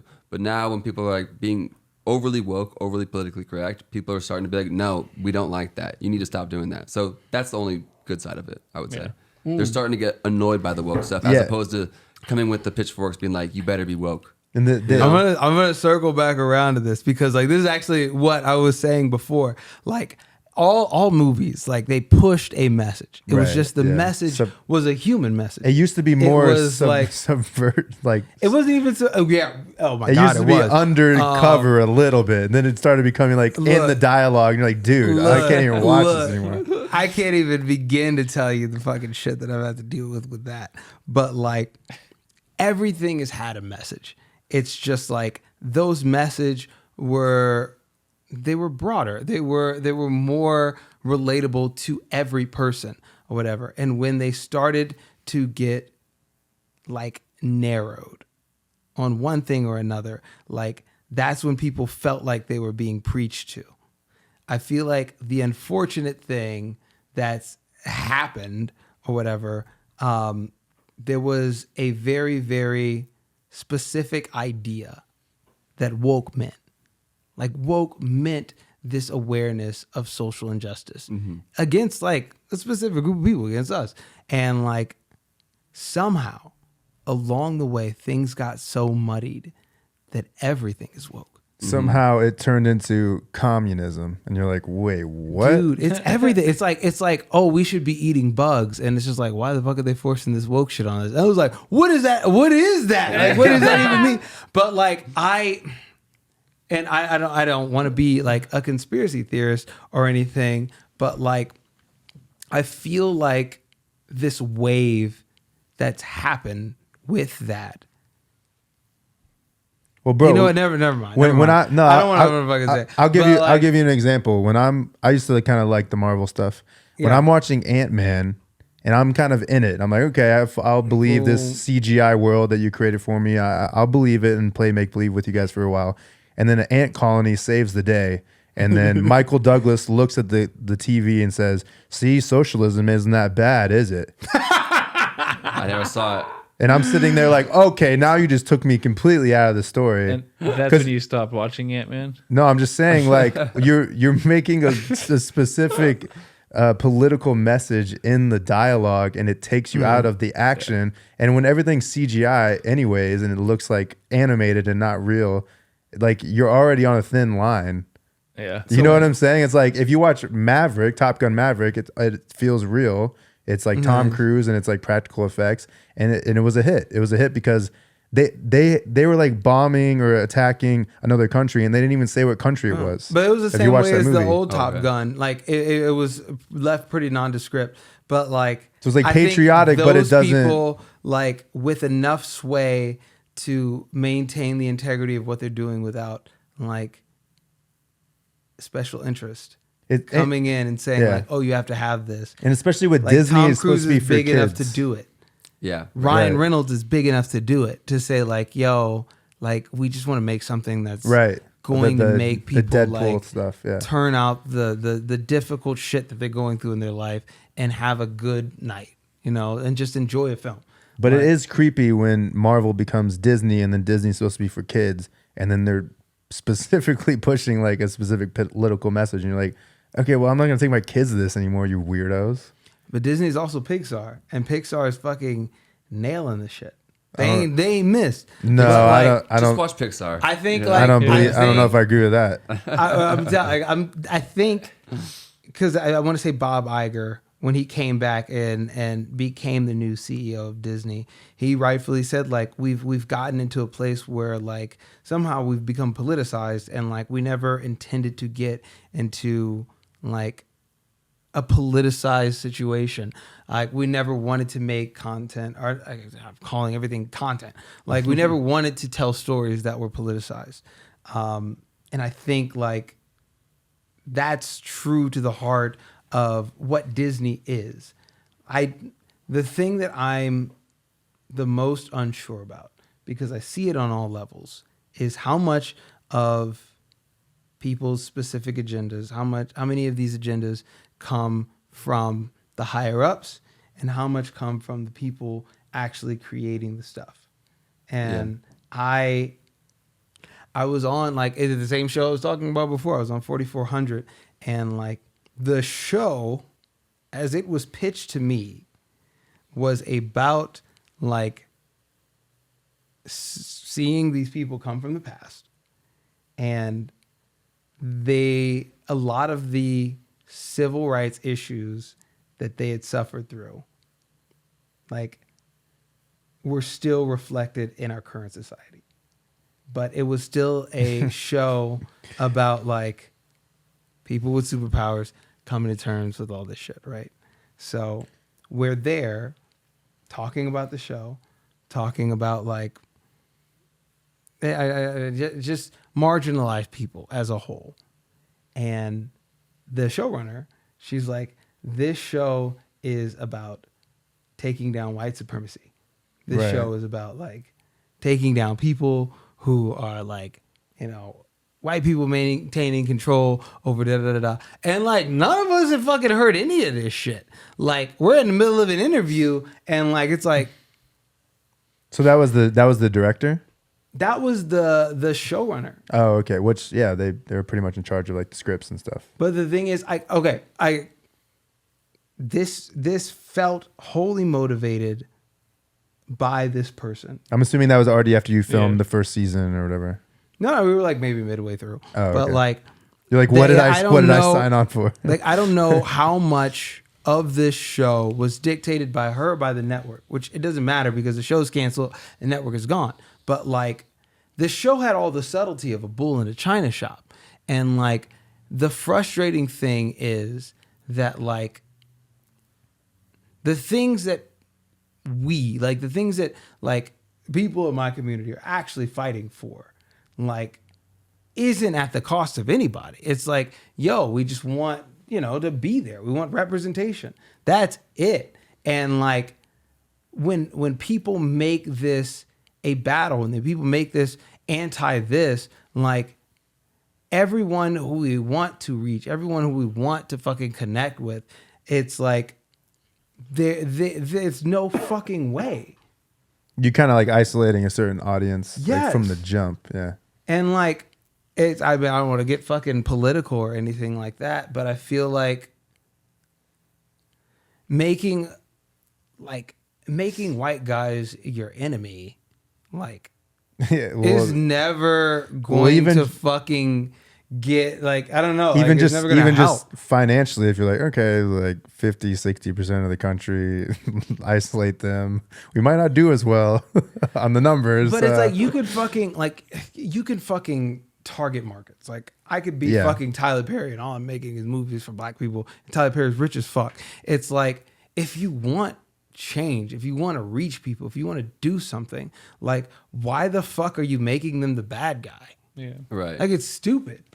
Right. It's just like it's the dumbest fucking setup ever. Yeah. I think and like that- I don't know, maybe I'm getting too real No, it's- on it's this cool. thing, Doing but things like, together is obviously going to be the way to. I think Yeah. there always used to be messages and things, but they wouldn't talk about it, and it would just be like an underlying message, and Yeah. then you're kind of selling it on the overall experience of it, and then you can kind of look at it from a different perspective and be like, huh, maybe there's something to this. But now when the showrunners come out and be like, no, we're taking down white supremacy and all the white people, then you're like, you don't even want to try the idea on. Like, you know what I mean? Like maybe the idea Dude, I don't know, maybe you can find the interview of this shit, but it was like I don't even know, man. It was just like, what are we doing, bro? Like what What are we doing? what is the like But I'm just saying there's I'm literally like fucking laughing at this shit right now. it's like you can watch Chronicles of Narnia and just enjoy it, and then you don't have to realize like, oh, this is like a biblical allegory, and like the lion is supposed to be Jesus, and he gets resurrected later. I mean, that's what he wrote it about. I had no Yeah. idea. Exactly. no idea, But you yeah. just watch it and you're like, wow, I'm in this fantasy land and there's a lion and he goes through a wardrobe and cool. Like, blah, blah, Doesn't have to blah. be shoved down Yeah. your throat, right? They can be, And that's what I'm inferred. And it's talking and about, yeah, imagine man. the guy comes out and he's like, all you heathens that aren't going to church, don't you dare watch this movie. You're like, okay, Whoa. screw Where am I? you, dude. What is this? Because I won't watch it. they're like, yo, but you're a sinner. Yeah. It's like, oh, Where what? did this What? come from? I was just going through a wardrobe. What the hell just happened? The idea is Dang, dude, I just walked through a wardrobe Yeah. down being like, I'm being I don't know, attacked. shit on. the idea is like have those ideas of morality or biblical stories in an entertaining thing to where you watch it and you're like, oh, I subconsciously agree with these messages, and then you walk away like, you know, it's like Yeah. watching something about civil rights and you watch and you're like, huh, yeah, like I shouldn't be mean to black people. Like that's the idea. That should be the idea. It shouldn't be like, hey, you evil white person. It's like before you came into the movie, you were like, damn, dude, I was really going to be mean to these black people. But, my God. but Right. now I saw it, and I'm like, yo, But I'm sure that was a thing. well like- played, Michael Bay. You just Like- taught me so much. I had no idea. but I'm sure that was like a thing in like the 50s or whatever, you know? Like, you know what I'm saying? Like, Honestly, like, I mean, that's what fucking, I don't know, what is like Coming to Dinner or whatever with Sidney Poitier was, where it was just like, yo, this guy is a perfect person. And like nothing is spoken. It's just like, he's Sidney Poitier. Like that was it. That was the whole fucking movie. It was like Coming to Dinner. I think they remade it with Ashton Kutcher. But like there used to be a language of subtlety. And that shit went out the fucking window. Yeah. Like and that's good art, is being able to get a message across subtly. Yeah. Like, Was that one Jonah Hill movie? Do you know what I'm talking about? Wait, He like 21 Jump Street? No, there's Oh, the one with fucking Eddie Murphy? I haven't seen it. it's like a reverse Meet the Parents thing, but it's all just about he's dating a black girl and they're all just like being hella but he's racist towards Jewish, Jonah Hill dude. for being white. So he's funny. Jewish, and I've only seen the trailers, but it was just like I don't even know. They were just like, "Yo," but Eddie like, Murphy just being the mean to him the Holocaust, whole man, movie. like, yo, slavery was bad, bro, but the Holocaust was sooner. It was fucking sooner, bro. You guys don't even realize that, Yeah, that's funny, dude. dude. It's how do we get to a this. space of such like? Well, no, Political there's ideology. a realignment happening, and not just the message, but just the industry with the AI and people are moving, or their films are being moved to different cities, and it seems like it's all at once, which is interesting. Usually, it's like one thing at a time. Oh, you think it's because of like the political messaging that's been going on through like films and stuff? No, not necessarily. I'm just saying it's all happening at once. Dude, like everything in our fucking generation has all been happening at once. Like we got the fucking shit end of the stick generation wise, where like, yo, fucking COVID happening all at once led to a whole bunch of things that would have normally spilled, like slowly fucking changed, like slow happening immediately. Like if people weren't going to theaters, which like they might have been, like a massive pandemic forcing people to stay at home like led to that shit like 10 years earlier than what it would have been. Like AI has led to change in industry 10 years faster than it normally would be. Like we've always been in a generation where like your job might not necessarily be there, 5-10 years down the line. Like if you motherfuckers working in like the DVD rental service or like at Blockbuster or whatever, like they're like, yo man, this shit's slowly declining. Like I've never seen a fucking time period where it was just like, oh, this is dead. Like massive layoffs. Like we don't need you, tech guy. Like AI is gonna code all of our base level like coding jobs. They're gone. We don't need you. Like I can just have this bot do it and tell them what to do. And like that's happening in a myriad of industries. And that shit is like we're reaching a fever pitch of technological advancement to where like politically, I don't even know if it's politically, but like social economically, we're like not able to keep pace with it. So a lot of people are going to be out of jobs. Yeah, everything's and changing. A lot of people are. Or will they just shift jobs, or will the movies become like less CGI based because people just get over it? If it's like everything is AI and everything is CGI, then people just get bored of it and they're just like, I just want to see two humans talking. I hope so. That are good at it. Yeah. I hope so. But like, I honestly, it might just shift to like social media or whatever. They might be able to get the like the authenticity and the humanity from social media and like, I don't know, create the fucking film that they want. I mean, like, you can enter a prompt and like all of a sudden it makes a romantic comedy. We've experimented with music, and there's ways to make. Matt was doing some cool stuff with music where you can literally type in prompts and make some pretty amazing songs. Dude, I heard a Dr. Pepper song, a Dr. Pepper country song. Yeah. On social media, it was like AI generated, and I was like, yo, I'm cooked, bro. Like it's crazy, dude. So everyone's got to be able to be like water, shift and figure things out because everything's changing. I do think people need to be able to operate their own businesses and have your own thing. And each person, an entertainer, you essentially are going to need to have your own network. I think like you guys have been really fucking good at that. It's honestly been one of the things that I've most respected about like you guys and like knowing you for so long, seeing you grow and advance in this industry. Like you guys have been flexible and adapted to a myriad of different changing things within music. And I think we were joking about it earlier because like during the pandemic, you guys did like virtual concerts and everything. But like being able to have that adaptability, and you were like super early to TikTok. Like we were on Musically.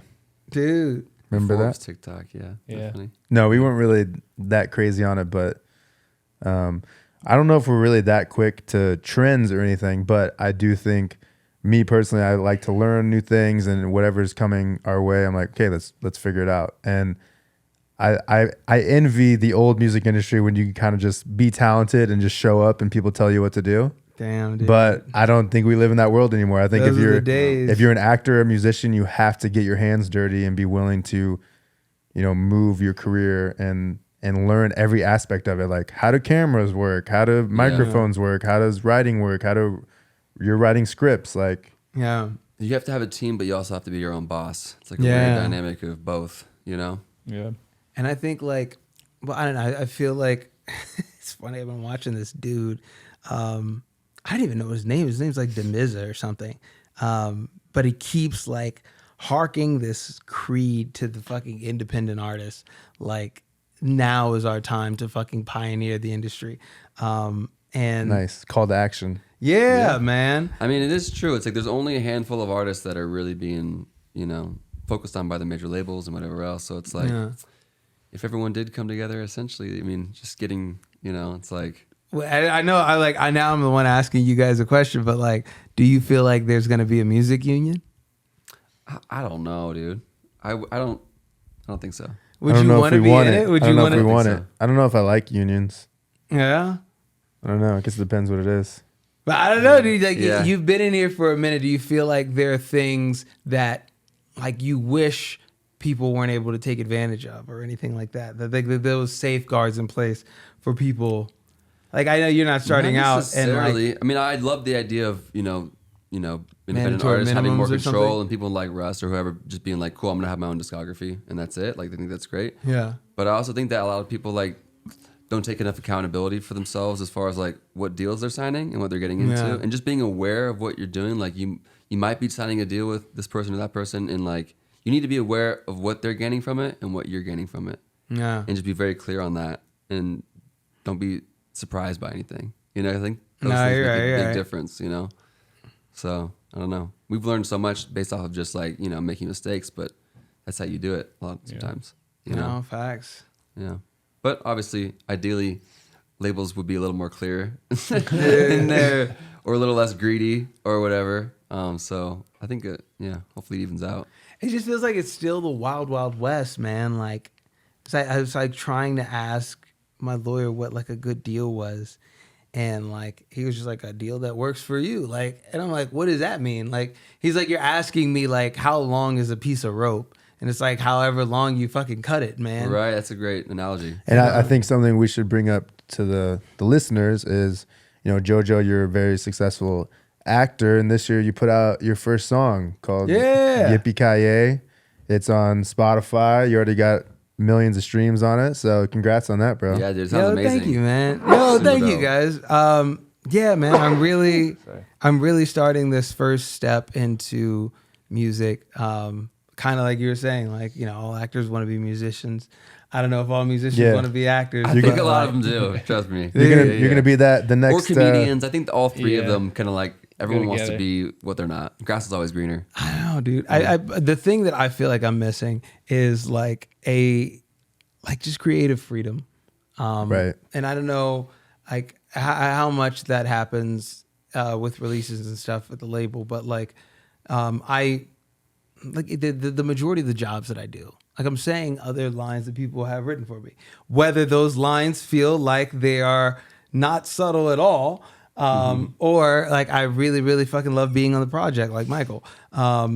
It's not my words. It's not like the thing that I want to put out there. Even a lot of the PR our press campaigns that we do for films and stuff like that, it's me saying talking points in a personalized way. And I feel like when I got in the studio, like I was finally able to like fully create and express myself in a way that was just like just me or whatever, just what I wanted to put out. And there was something so unbelievably freeing about that I was like, dude, like, why have I not been doing this? Right. And it's funny. It's like, I mean, the majority of the roles that I've played have been musician roles. Obviously, I played like, action Nashville. people on, Arrow or on Allegiant or anything like that. But like, I was a musician in Detroit. I was a musician in Nashville. I'm a musician in the Michael biopic that's coming out. Like, I've done like 2 other films that are just like smaller where I'm a musician in. And it was like, dude, I'm doing this like for some story that someone else has concocted, but like why don't I just do this for real? And Yeah, that's definitely. what like really birthed the desire to do it. Like, Yeah, and it's yours, and nobody can take anything away from it, and Yeah. you completely own everything, and then you can make the decision on what to do. It's like you can make your own movie. It's higher cost to put it out. Yeah. One more time. You know, dude, what do you think I'm writing? It's just like the line of people that you need to go through to get a film fucking made, to just get it real, is so much more daunting of a task than it is to like release music nowadays, which like is both good and bad because you guys are dealing with like an oversaturated marketplace right now. And it's just like, okay, like now that everything's sort of blowing up on socials, it's like, okay, we have to like cut through. Now we have like all these people who just have a camera and like, are singing in the camera or whatever to fucking cut through or whatever. But like the threshold for releasing something is a lot more accessible than it is in film. And like, I'm trying to think of how to describe it. The film industry is like stringing together 20 different promises. And like, hopefully those promises hold long enough for it to become real. Right. So it's like, it's a Mexican standoff for funds with people showing funds early or getting in. And I'll talk to you a bit like after this about like, because I have investors and everything, but like, I'll give you the fucking true. That I don't want to like put people's name out there on this or anything like that. But like, I have half of the film financed, and it's still a delicate dance of pleasing the financiers that I have while still keeping them open enough to understand that when we partner with people for the rest of the funds, they're going to have their own notes. They're going to have like their own things that they want to see represented in this film. And like, it might not necessarily align to yours. So we have to find a way to compromise. is that why you think maybe the higher budget movies seem to have less of a cohesive story?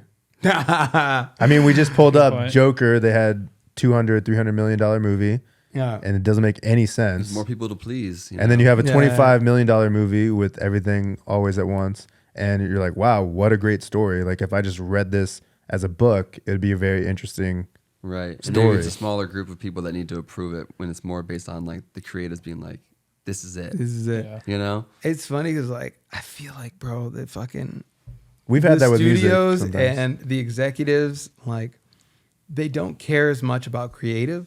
They really want to check boxes. So Right. it's like, if we could check these boxes, like for a successful film, then like, that's all they care about. So it's like, okay, we got the director back who made this film. It's a bankable IP that already made Right. money. Like, box check. We got Lady Gaga doing this thing. Box 'Cause check. it's like She's singing. It's gonna be talking- like, yeah. I don't know, what was that movie she did with Bradley Cooper? Like, Yeah, Right. Star is Yeah, Born. it's, Spoiler. it's gonna be a Star is Oh, yeah, Star Born is Born, not Born again, Special. like, Oh. and we got Joaquin Phoenix back. Like, all the boxes are checked. Like, let's let him cook. And it's like, nah, Let him dude, cook. dude's not Yeah. it, bro. Like, That makes sense though. But the way the media works, it's so headline driven that those are the talking points that they know the media will talk about. yeah, Ooh, Joker 2. Ooh, Lady Gaga. And she's singing. and it's the Jesus. same director. Yeah. You know, at least they have something to talk about. Whether you like it, people are gonna talk about it. That's the Yeah. frustrating thing, dude. Like, look, it's funny because like you guys are preaching to the choir, and like literally a lot of the points that you're making are fucking like they're true. You know, like it's not something I could be like, no, it's not even like that, man. Like, nah, it's like that. But it's Music's just in a like similar boat. So a perfect storm of all of the different things that you've highlighted. That's why we're on a downward trend. But I feel like creatives re-ushering in a new era can like really lead to a fucking beautiful second act. I mean, it's not like this is, you know, the mini acts, but like this shit can turn around, bro. for sure. And that's Yeah. why I feel like agree. the film industry isn't dead, because you have creatives like myself who just care about story. Like they don't care about the agenda. They don't care about like what I guess I do care about what the media is going to pick up on and about like what's going to have good traction. But I am mindful enough to not compromise story for like sensationalization. And I feel like, knock on wood, I'm going to be able to balance like a quality story with like the things that I need to hit marketing wise to make it successful. And I really do want to at least have a successful venture into this like creative character drama space that like will harken back to the films of old. And I don't know. I mean, I want to do the same with the music. Like all of the music that I've written, it's meant to feel nostalgic. Like a lot of it was heavily based off of the music that I loved growing up. So like it pulls a lot of influences from that. I feel like nostalgia is like a bankable thing that a lot of people are pulling from too. So I'm hoping that like a lot of people, even younger than us or whatever, like really resonate with these songs that feel like older songs, that feel like something that they've heard before, even though it's new. Absolutely. Oh, yeah. I think as long as people are just passionate, whether it's like about putting out something raw and real, Yeah. then, you know, hopefully people Yeah. keep doing it, you know? I mean, and they always kind of rise to the top, above the jokers, above the whatever, like, you know, Bro. so. it's kind of interesting because you're just diving into being an independent artist, and you were essentially telling us this is the hardest thing I ever had to do in my Killing life. it though. It's like, welcome to the club, buddy. Bro. It ain't all being a Newfound musician respect ain't for all all roses over here. indie artists, man. Like newfound respect for all of you guys. Like It doesn't just. this shit was hard as hell. It's not just like, man. oh, the song's done and then your job's done. Yeah. I That's don't just the know, beginning. like, I don't know how people manage it all, especially like I put my whole focus into this. I put my whole focus into trying to have a Spotify campaign, have like a YouTube campaign to promote the music on social media marketing, like trying to have what limited funds I have, like stretch as far as they could, reaching out to people to try and get it playlisted, reaching out to people to try and use this song on social media, like this, and shooting social media content myself. This shit was a full-time job. Like, I don't know how people with like actual jobs do this to try to like get music to be their full-time job. It's like insane. It is insane. Like I Yeah, it's not just I making- auditioned for something and then it's like, yo, I learned those lines, and if I don't get it, I don't get it. But it's like, or I'm on set, you know, doing the thing. But like, fucking, dude, when you're responsible for every single aspect of like releasing a film, like that's what it's like to be a Yeah. musician releasing a song. It's like a little film, yeah. But I will say this, maybe this will help you, this advice. I think as musicians, you have to let go of the perfect for the good, because there's no way to control all of it. Yeah. And you'll just eat yourself alive. I don't know. Right. Do you No, agree with that? I agree. Yeah. You don't want to overcomplicate things. Keep things flowing. Yeah. Go with the path of least resistance. You know, sometimes when you overthink things or make things too complicated, you're shooting yourself in the foot. Dude, that's me all day, Yeah. man. 'Cause I need to learn that lesson. Because That's even super, super important, especially in the beginning. Yeah. You know, Even with us, our least promoted song with the least amount of budget is our biggest. the one Wait, that we were very what? unsure about doing. You know, Pretty Girl, the remix that we did with Yeah. Maggie Lindemann, almost has 1 billion streams. We were very unsure about doing it. It was almost like us doing a favor for the label. The budget was small. We were like, I don't know. We did a couple versions, put it out, and it, you know, it's our biggest, most streamed song ever. So it's one of those things where like sometimes you just take the opportunity, Damn, dude. go with it. You don't know what's going to happen, and there's a million things that we've done that we thought were going to be huge that no one's ever heard of. You know, so it's like that. If that's the case, you might as well like, as long as you like what you're doing, like, just go for it. Take the chance. Take the opportunity. Damn, dude. Take the risk.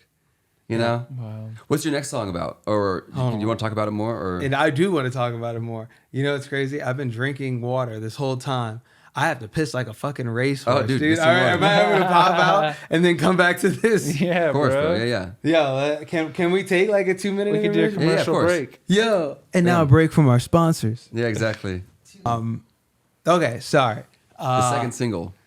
Yes. I don't know how much you guys know about the project and everything, but like Tell everyone. We've heard a little bit, but I act as if we really- don't know anything. I really wanted to do something that was different and spoke to like who I was as an artist and like the music that like really inspired me.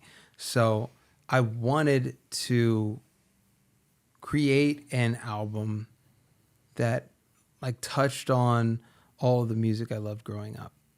And I felt like the way that I listened to music, because I came up in like the era where people were like burning CDs, not necessarily like buying them, unfortunately. And then quickly into like downloading songs and like MP3s into just like streaming.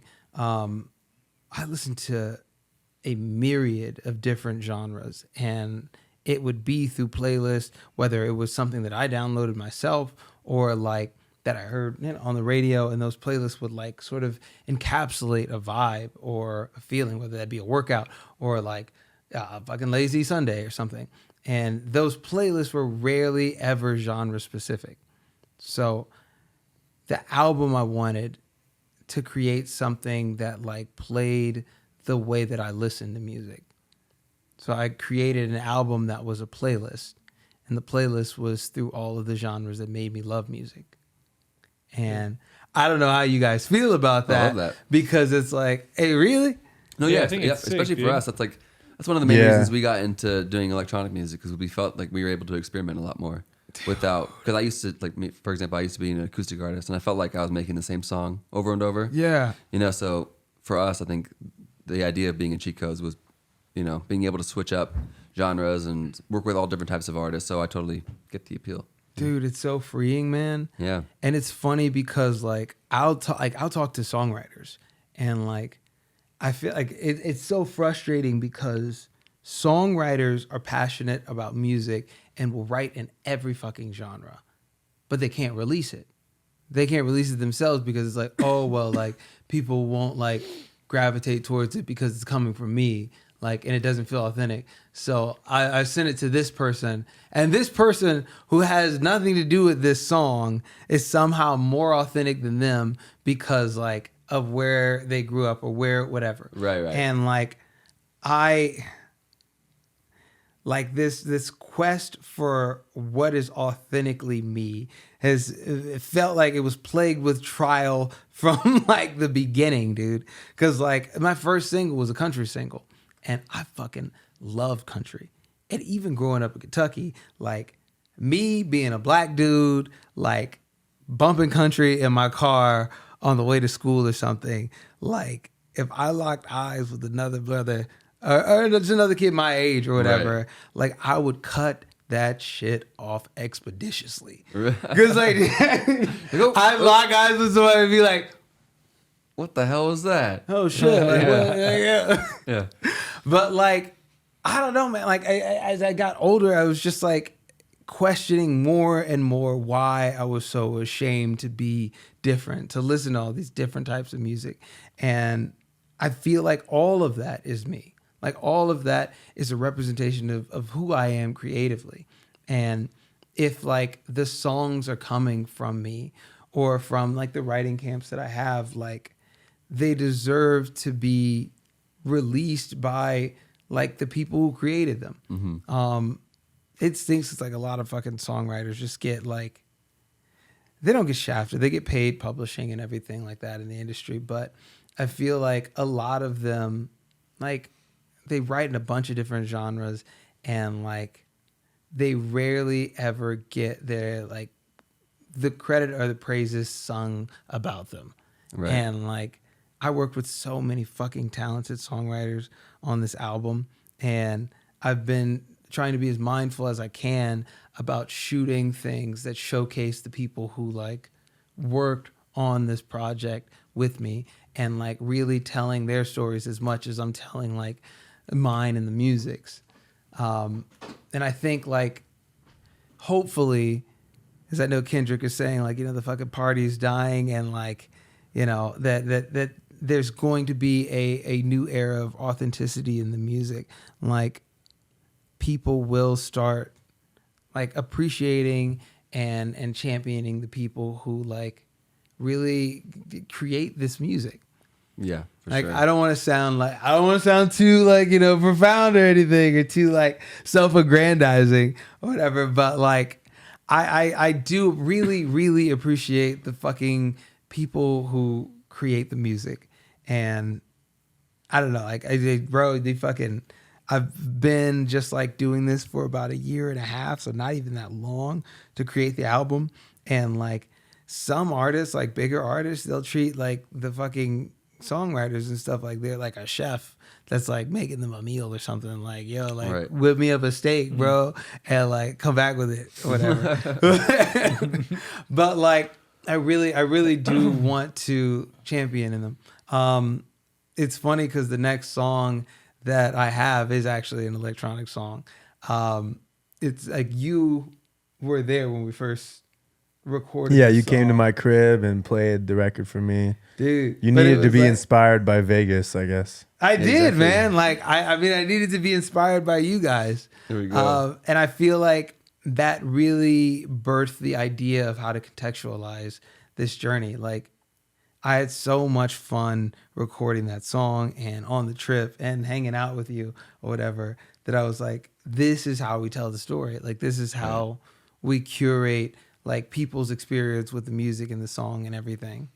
So Yeah. After having made the album, do you think you like maybe chose a genre that you think you'll end up doing, or do you like the idea of kind of continuing to always switch it up? it's funny because like, dude, I really do want you to hear more of the songs, man. Like there is a song that like I had the most fun making, and like it started off as a folk song and it became an Irish drinking anthem. Yeah, I knew you were gonna say the Irish one. Dude, did you hear that one? Yeah. Oh my God, man. hear it. I gotta hear but it. the thing is, we were just like, it was St. Patty's Day, but we were just drinking heavily while we were in this writing camp. And like this song just kept getting bigger and bigger. We were like, yo, we can't like take any of this shit from this song. Like we have to let it live just like this. Nice. And like, Sounds like this shit Dropkick is Murphys or fire. something. Dude, sick. yeah, man. Yo, oh my God, I forgot. Like I played you through like half of the album. Na, da, na, na, na, na, na.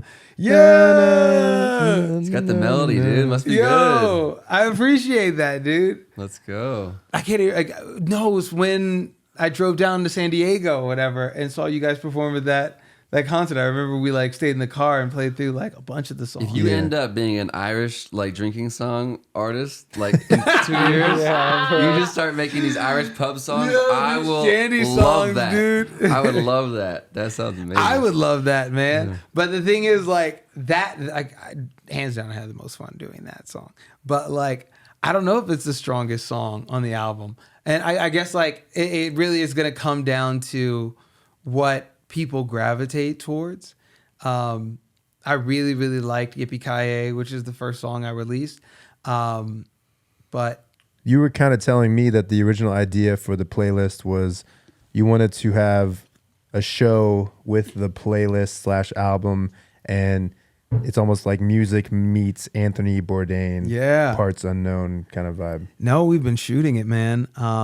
You showed me the So, trailer. like, the trailer was I'm cool. really I'm really excited for when it comes out. And I So obviously the show, want. you're still planning to do the show? Yeah. Okay. So I'm trying to coordinate things with the team that I have and everything, but to find a way where everything works like synergy wise and like people are able to see the story for how the song was created and like have that like work in tandem with the release of the song has just been a tricky fucking, nut to crack. But like I feel like music is this universal language. It is this like connection to any and everyone. Which is why I'm sure you guys like you have so much traction like globally with the music that you release. And I feel like it's crazy that there hasn't been something like as prolific as Parts Unknown that really explored these different cultures through music. And like the goal is to be that like that pioneering force that does that. But hopefully people will really resonate with the stories that we tell, and it'll hit.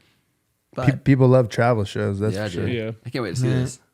You're the perfect host for this, man. I Yeah. can see it. I hope so, Yeah, I man. think so. I think it's like it's how much I've really, really fucking loved doing it.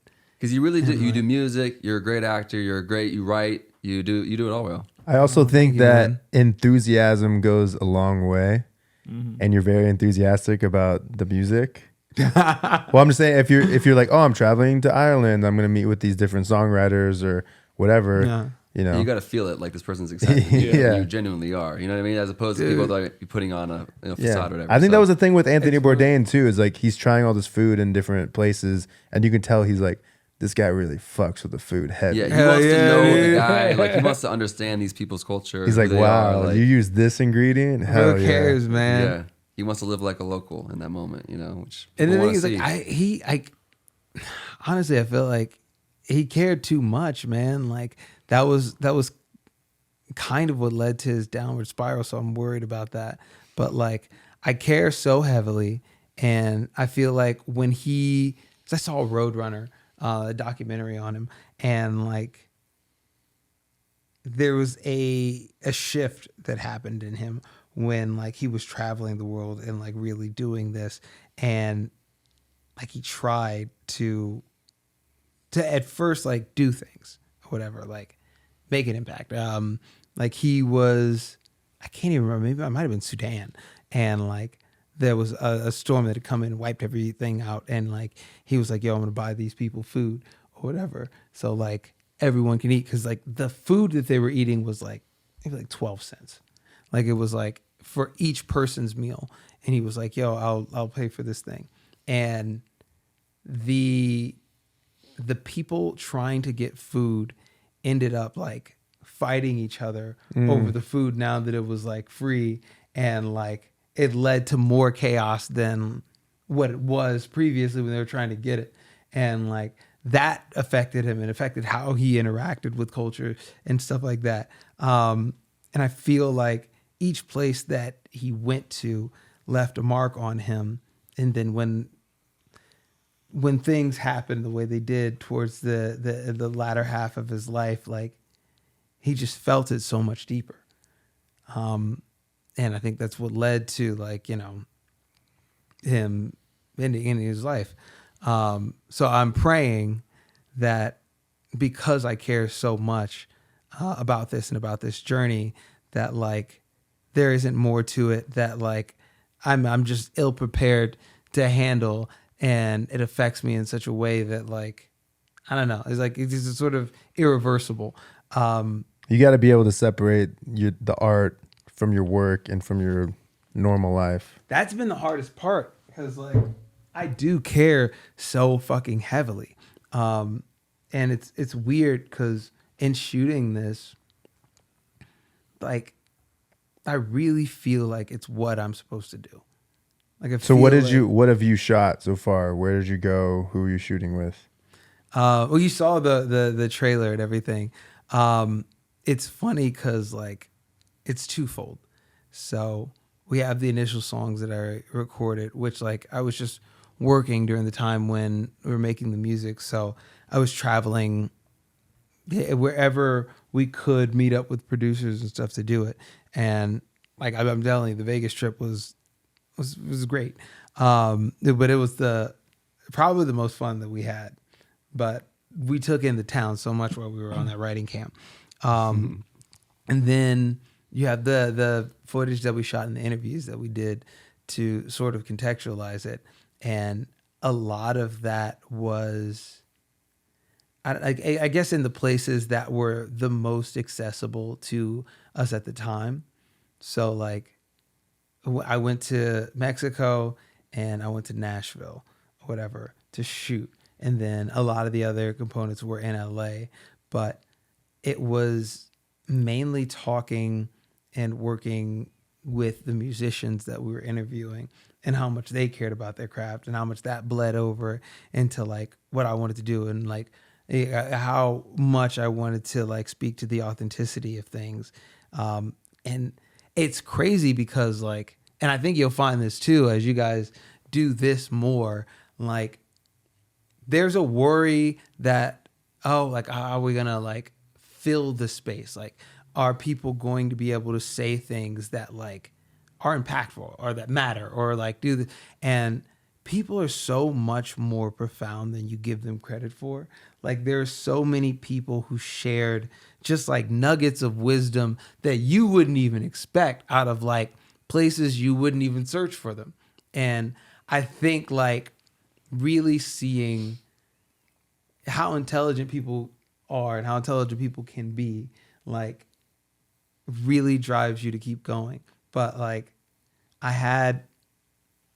just had so much fun doing it that I was like, dude, I don't want to do anything else. There's so many musicians around the world that they're not famous. They're not necessarily doing it as like a big paycheck, and they just do it because they love it and they love the culture. And when you travel to these places and you see, oh, this is like the source. Yeah. And then the consumers get like the commercial McDonald's version that's like been filtered through all these executives, and they're stealing almost the culture and repackaging it into something that's consumable. Like, you know what I mean? And the thing is like, because I'm hoping that like what I'm doing doesn't get taken as that. Like it is pseudo a commercialization of it, but I still want to provide a platform and sing the praises of what the music is and like what the culture is and those who pioneered it are. Cause like I do want to make it accessible to people. Like I want to create a commercialized version of the music that I encounter and put my own spin on it, my own flair on it in a way that like hopefully becomes a bridge to where people will be like, yo, I like this. Like maybe I will like more of this music. Like, I don't know, maybe I'll listen to more Sevda or something from like, you know. Right. I'm curious too with the AI.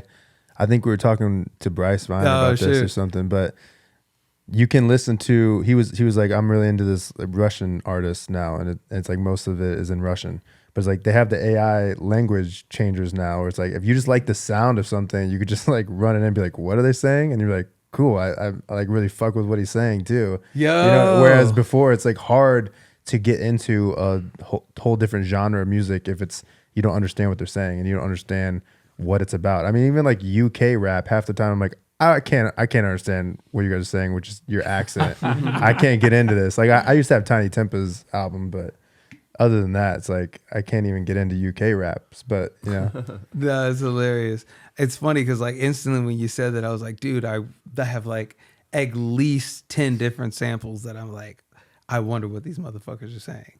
Like, yeah, you're just gonna be able to click a button and then it'll just spit it back out to you. I'm gonna send this to you, or I'm gonna show you when I get back to my phone and be like, yo, I want to go here. I want to like explore this genre of music or this type of music, and like I have no idea what these people are saying. Like I have no idea what is being sung or what like, and it's funny because like that's one of the beautiful things about TikTok, because obviously there's like what it's doing to the industry, but what it's doing to the world is creating this sort of like globalization of everything. like globalization of ideas, of creativity, and things that like, you know, you wouldn't have access to normally. Like we have access to now. Like we could just scroll and find this, you know, these artists performing this different type of thing that we would have never known about. And a lot of those samples, a lot of those things are from social media because I've seen them and like been inspired by them and wanted to learn more. Makes sense. Yeah. I'm wondering, like, is there a genre, is there a space where you guys have been like, yo, I really want to like dive into this. I really want to like, K-pop would be cool. It would dude. definitely be cool to work with some K-pop artists. It's funny. I watch a lot of anime, so like J-pop is like blowing up, dude. Oh, is it? Yeah. Okay. Maybe we'll do that. sick. I'm not sure. Yeah, because with the I actually did a K-pop session once, but it's interesting when you do the sessions, you just write an American hook, Yeah. and then they have a whole section of your publishing that you're giving away just for the people that are translating it in Korean. Oh, wow. snap! Really? Yeah, so now it's like, oh, just hit this AI button real quick. Dude. I mean, they even did that with Lauv. He posted some video where they re-recorded one of his songs in Korean. And I don't know, he had to find some singer that kind of sounded like him, but then they just used that as a model For him to follow. So he like sang it in English, then they used the model of the Korean dude that sounded kind of like him, and then He re-sings all it. of the singing is in Korean. Wow. Wow. That's actually crazy. It is. Pretty wild. So imagine Dude, every my song we album release, just got 10 times more global, dude. Yeah, there we go. Let's every go. song that you release, you can just release it in every language, 26 dude. different languages. kinda That's smart. actually amazing. No. Think about that. Yeah. And that's what I'm talking about. Like, you're on the wave of what's next, dude. There we go. Trying to. Yeah. Yeah, so we just yeah. have 30 versions of every song that we dude. release. Just so They're annoying. already doing that, man. It's like slowed down version, like sped up Yeah, version. we started doing like, that too. Dude, I Yeah. honestly, because I talked to you, I had like those versions at least available on like TikTok and stuff like that. Right. Hey. Because everything is so divided. It's separated now. You have the slowed down version might blow up on TikTok, and then the Yeah. original blows up on Spotify. It's Yeah. it's like, who knows? Dude.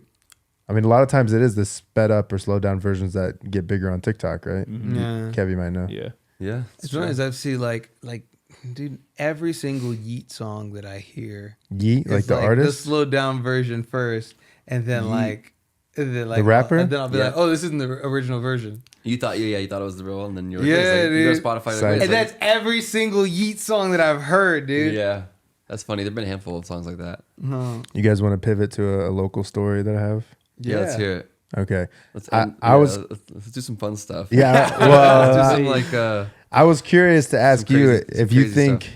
you've been in LA, but you just said 12 years in the acting industry. You've only done one project in LA. Yeah. Do you think Hollywood will ever just become slightly irrelevant, where there's not as much of a need to be there to become an actor, because we're seeing more and more of these cities picking up film projects?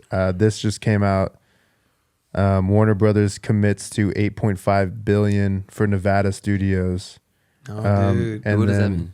They're gonna That build means a I'm new- going to a be out here studio in Vegas with Matt, man. they're There you go. Warner Brothers Discoveries. They're investing $8 billion to use Nevada studios for film studios around Oh, cool. UNLV. I thought It's you were gonna funny, say I something like think- funny. I thought you were gonna go something like random like Florida Man story or something like that. Some, like, I was like, some anyways. No, let's switch Mark over some local Wahlberg's stuff. doing the same, dude. I think he just built Yeah. a studio out here as well. But like, I think it is. Like, I think there is less of a need to be in one specific place. Casting has already made it so. Like, filming was always happening where the tax incentives were most lucrative.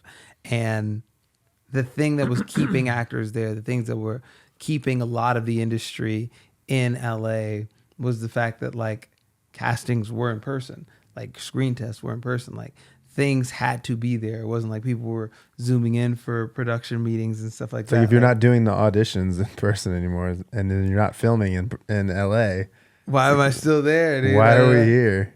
I don't know for the sunshine, bro. It's like how, I don't know. it's like how many people go to like the red carpet events anymore? Those seem irrelevant. It seems like the award shows or the ratings are getting lower and lower every Yeah. I year. don't think the red carpets will still stay. They're just like such a big factor of like the PR campaign. So like they use those photos. But they always make okay, cool, Getty Images, and then I gotta pay $100 for my own photo. Like screw Right. off. Yeah. But no, it's like it's Great the point, media Matt. that comes there. It's like doing a press junket all in one night with like a fucking 100 news Right. outlets all there covering the thing. It's like trying to make a massive impact with like at one point in time about your project. But don't you think the format of those media is just irrelevant now? It's like the same thing that we've kind of experienced throughout the years where, like you said, you have these canned answers. You go through 10 different outlets and they ask you the same questions. yeah. Yeah. And it's like the interviews are what, 10 minutes each? Like, Dude, it's like, what's the point? I've yeah, done they're press all the junkets same. for hours, bro, and my like brain falls asleep. But it's like, who watches these things? Who reads these things? Or Yeah. anybody actually reading these full articles? Like, we don't know, man. I mean, I don't know, but like the He's like, the I have no producers idea. know. Like the producers who feel like these outlets are important are doing this to like really just make a big impactful wave. And now like for the fucking for the premieres and stuff, like there is a large amount of social media influencers who come there too to make a wave on social media. So like while they're on carpet, like it's like, yo, there is fanfare. There is PR outlets covering this red carpet, and there are your favorite influencers there too. Like come with me to the premiere of Gladiator or whatever. Right. And like it's really just like there is like you're throwing a party, and that party is going to be like 90%, not 90%, but like 50% of the press that this film has, and all right timed up to when the release happens. So it's just like they do that shit for marketing. They don't do that shit to celebrate and pat themselves on the back. Like they may have a rap party to pat themselves on the back, but like I think the premieres, it may change shape, but like right now, I don't know if there's something better to market it. okay, but go out 5-10 years from now. No. You got Nevada's coming for LA. You got New Mexico. Dude. You got Louisiana. You got Georgia. You got Vancouver. 50 Cent. Yeah, You got the they'll probably UK. spread it out, but they'll probably still have premieres and media and whatever else, whether it's in LA or whether it's somewhere else, right? It might So be it's somewhere like- else. Like we had our premiere for Detroit in Detroit. It was a terrible idea. I don't know why they did it, but like we did it, and it was special for the city. Yeah. And no press outlets could make it out there to Detroit. It was like so hard to get Right. press to come out there.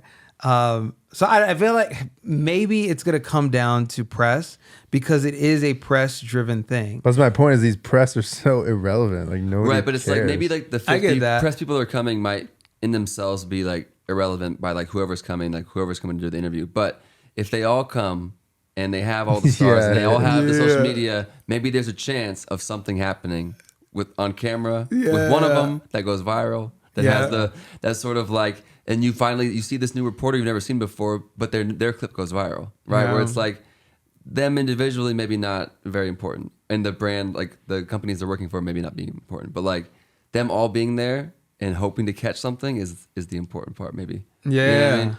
And legitimizing the project, whether it's a song or I actually want to ask you because it kind of touches on like think of your album release parties and stuff like that. What do you feel like? What purpose does the album release party serve? Is it like press? Is it like building a buzz about the album, or is it just a celebration of the hard work and the people who did it? I think in LA there is a somewhat of like a buzz around the city if things get around, as far as like having a big party with a lot of people coming to celebrate your album. That does make a difference as far as like people like hearing about it and the right people being interested and excited about the project. You know what I mean? Like if there's a lot of people that are, whether it's their executives, people that are big on socials, whatever it is, if they're hearing about cheat codes in their album release party, whatever, and how hype it was, those things matter, I think, for sure. But also, of course, you want to celebrate the hard work you put into it, and to be there with your crew and your team and whatever, and to celebrate it and to listen to the music and get people's feedback. But I think I'm more curious about, we moved in 2012, we moved to LA, and the idea was we need to be here to make it. Yeah. Is that the same? And is LA gonna continue to be that place? Because there's a lot of places in the running to take over. Right. No, I think like, dude, I think you're right, man. It's gonna shift to a place where like motherfuckers don't need LA to break out. They don't need LA to like make it. And I think as long as people can like learn the craft in other places, like they can succeed in other places. And why is it that so many places are fleeing? Like projects are Because fleeing it's LA? expensive as hell. I mean, it's expensive as fucking Yeah. LA. If you could live anywhere else, where would you live besides LA? Dude, I'd want to live in Atlanta. It's difficult because like my girl, her whole family lives out here. So like, Oh, okay. yeah, but I've worked in Atlanta multiple times and like, Tyler Perry, Bruh. where you at? no, dude. Put me on a movie, man. Yeah, no, not tea, no shade, bro. But like, I haven't done a Tyler Perry movie yet, and I like, Got to get your accent I down. don't, Never say never. Yeah. Diary of But a I Mad love Tyler Black Perry, dude. Woman I love 3. like what he's been able to create for himself and everything. Right. Like, That's awesome. dude's an icon. Atlanta, though. Atlanta's cool. Yeah, Dude, I fucking Atlanta's love dope. Atlanta. Yeah. I mean, so much shoots down there, but it's because of the tax incentives. It's because there's like so much space available. I've shot in Austin. Austin's fucking great. Texas as a whole is fucking great. I could see myself living there. I don't know how Vegas is. Like, how is Vegas?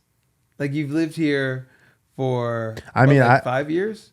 I haven't seen. I got a house here in 2021. I haven't seen a bunch of film productions, but I just keep seeing all these different stories of things being built. I have this one pulled up from Variety from September. It says Sony and Warner Brothers gear up for political fight for Las Vegas studio, and Damn. they're just talking about building more studios. This is from September, and then it's also talking about how they're going to do more tax incentives in Nevada.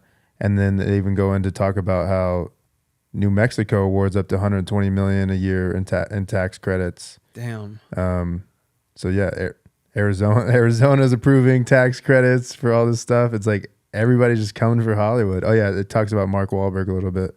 There he is. So yeah, Mark Wahlberg's trying to get them to increase the Nevada credit to $190 million a year over 20 years. Wow. So maybe Mark Wahlberg will be able to push it through. Dude, I We'll hope see. so, man.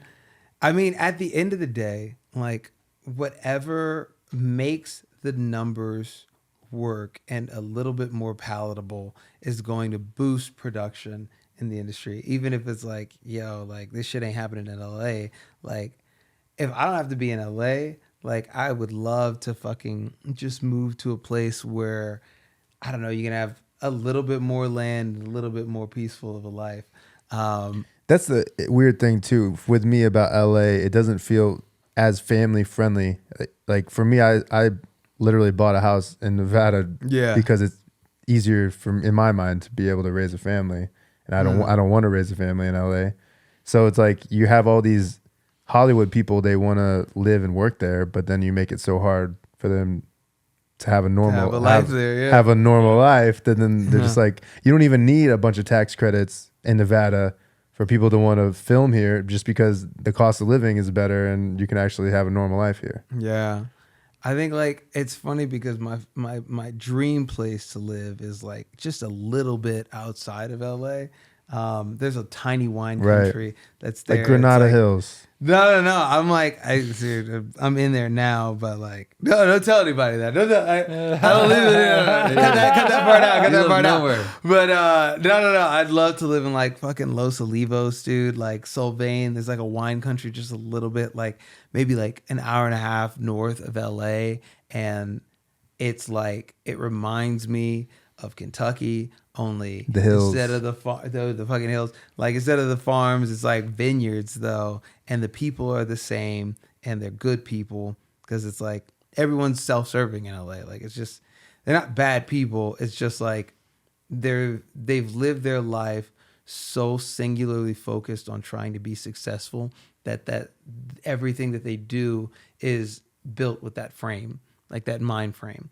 So it's like it's just a hustle mentality, and a lot of the times like community is lost because of it. And like this place is a lot more slowed down.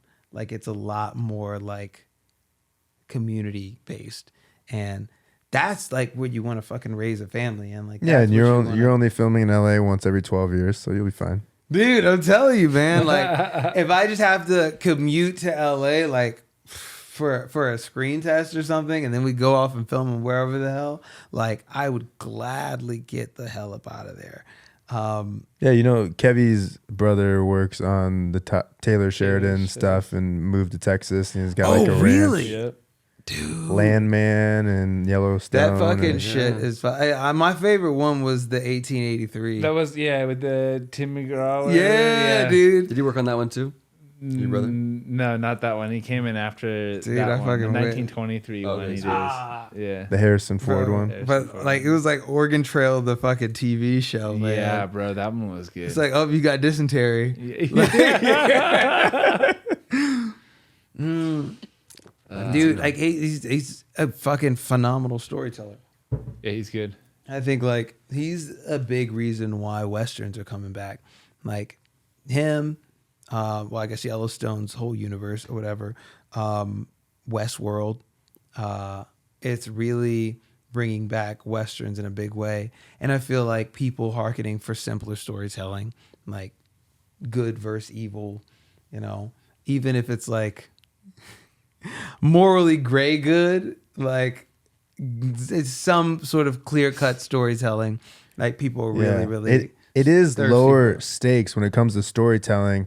If you just make it this, well, what does anything mean, or nothing is objective at all, and what is good and what is evil? If everything is a gray area, then there's no stakes. Yeah. Versus if you're like, no, this is good, this is evil, this is them battling it out. Hopefully the good one wins.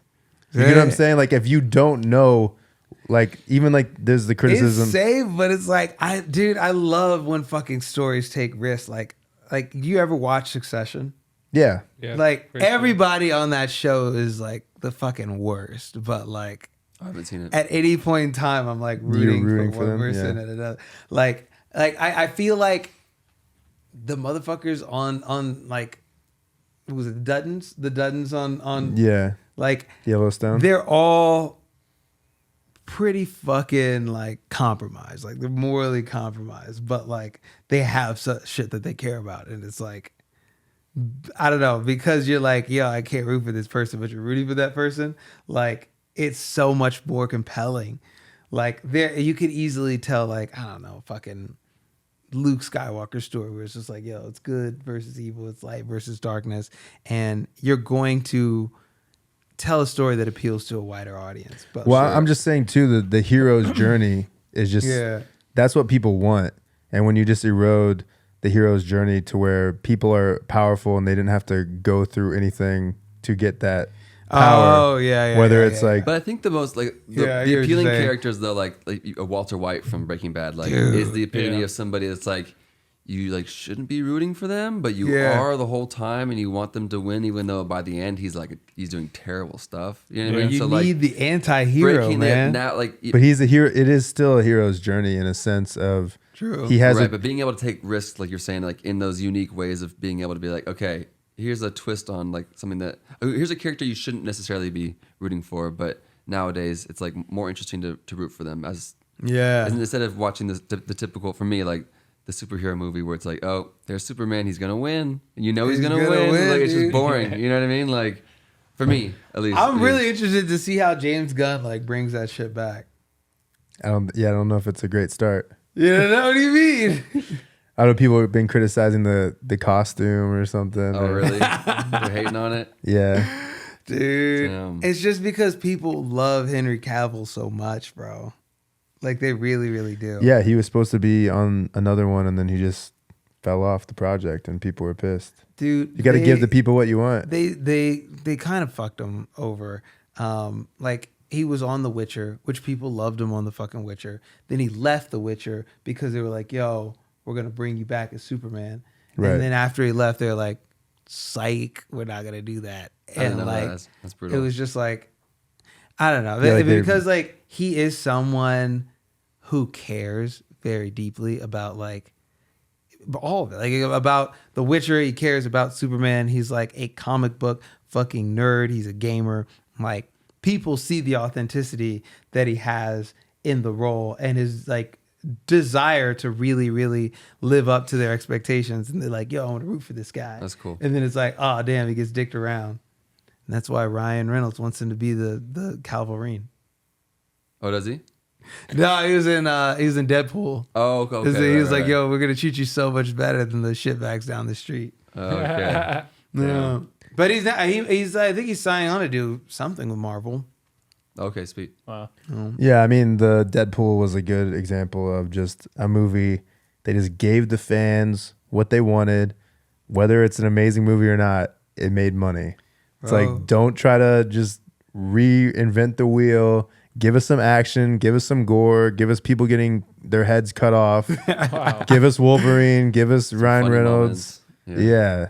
I Don't think, take like, yourself too serious. Great. Ryan had to fucking fight for that shit, man. Like, and he had to make some tough calls because a lot of stuff got cut out, and he was just like, "Yo, like, it sucks, but we really like they fucking tested the movie, and they're like, we really just had to make the best movie possible."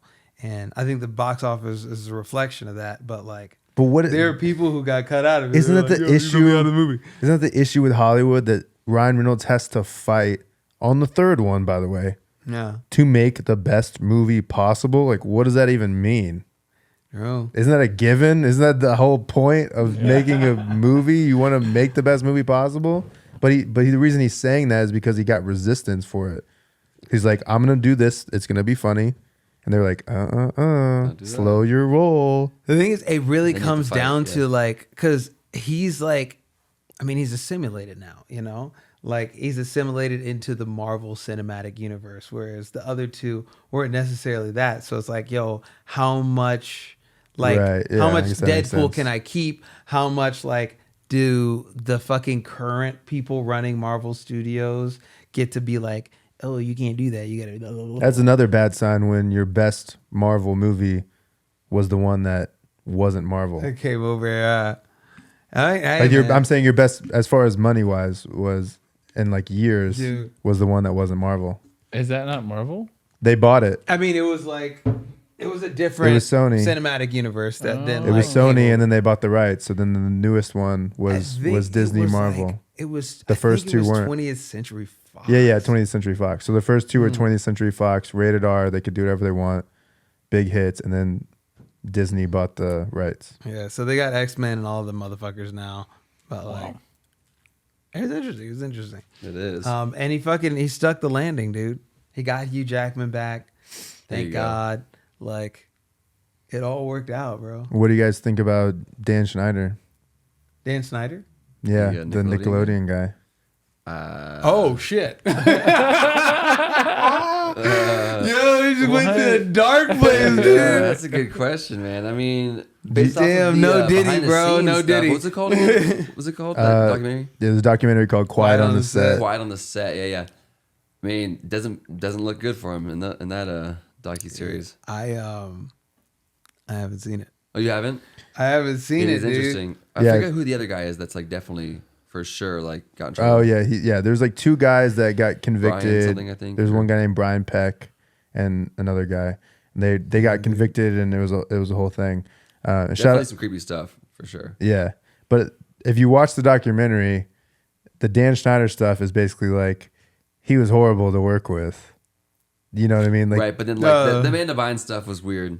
so they try. Like Yeah, the they're- hot tub and the blah blah blah. You're What? like, whoa. What? Here's the thing, I have what? no idea what happened to the Amanda Bynes stuff. It was just like you gotta watch this. You gotta watch it. This is gonna be a Damn, tough topic dude. if you haven't seen it. No. But, What did they do to I Amanda? know. And Drake Bell and like all sorts of crazy stuff. So Damn, dude. you gotta watch it, man. It's definitely some twisted stuff.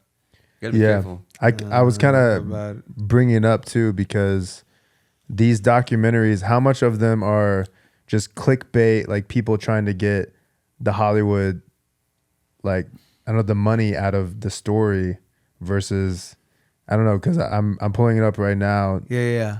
Dan Snyder is basically suing the people that made this documentary for defamation, and in California he got granted the right to sue these guys. So he's going to sue them for defamation. Because like I said, I mean, I definitely think he's kind of a creepy guy, and there's definitely some sus things about alone time with him and Amanda Bynes, but there's nothing criminal that he's been accused of. And the way you're kind of making these documentaries, you're like intertwining the real criminals with, a producer of the show. So then if you're just watching it, you're like, screw all these guys, man. Screw Hollywood. Like, right. and then putting him in Yo, the same Dan position. was there, bro. He was there. It's making Dan seem as bad as maybe Brian Peck, when clearly there's two different levels. There's levels to what these guys are doing, So it's crazy. I don't even know, like, even if you are able to like win this case, like the damage I is highly doubt you'll win done. that. Like you're sort of blacklisted and things. Like right. Well, that's the idea. It's like it pretty much prevents him from like ever working again in Hollywood. Hey. So it's like you're just forced to countersue. So maybe you can get work again. It's almost like the Johnny Depp thing, where he lost the Pirates of the Caribbean. He's like, screw it, let's go to civil trial, film the whole thing. This is my only shot. You put me in a corner, and then let's see what happens. And like, I mean, apart from doing like foreign films, like it's not like he stepped back into Hollywood or anything. And there's a space for him. Like people would fucking love to see Johnny Depp again. I just feel like this fucking thing crushed him. And I don't know. I mean, like there are a bunch of different actors who I grew up with and fucking love. And I don't know whether they did the things that are being alleged against them or not. But like nobody's seen fucking James Franco forever. I don't know if Army Hammer's eating people.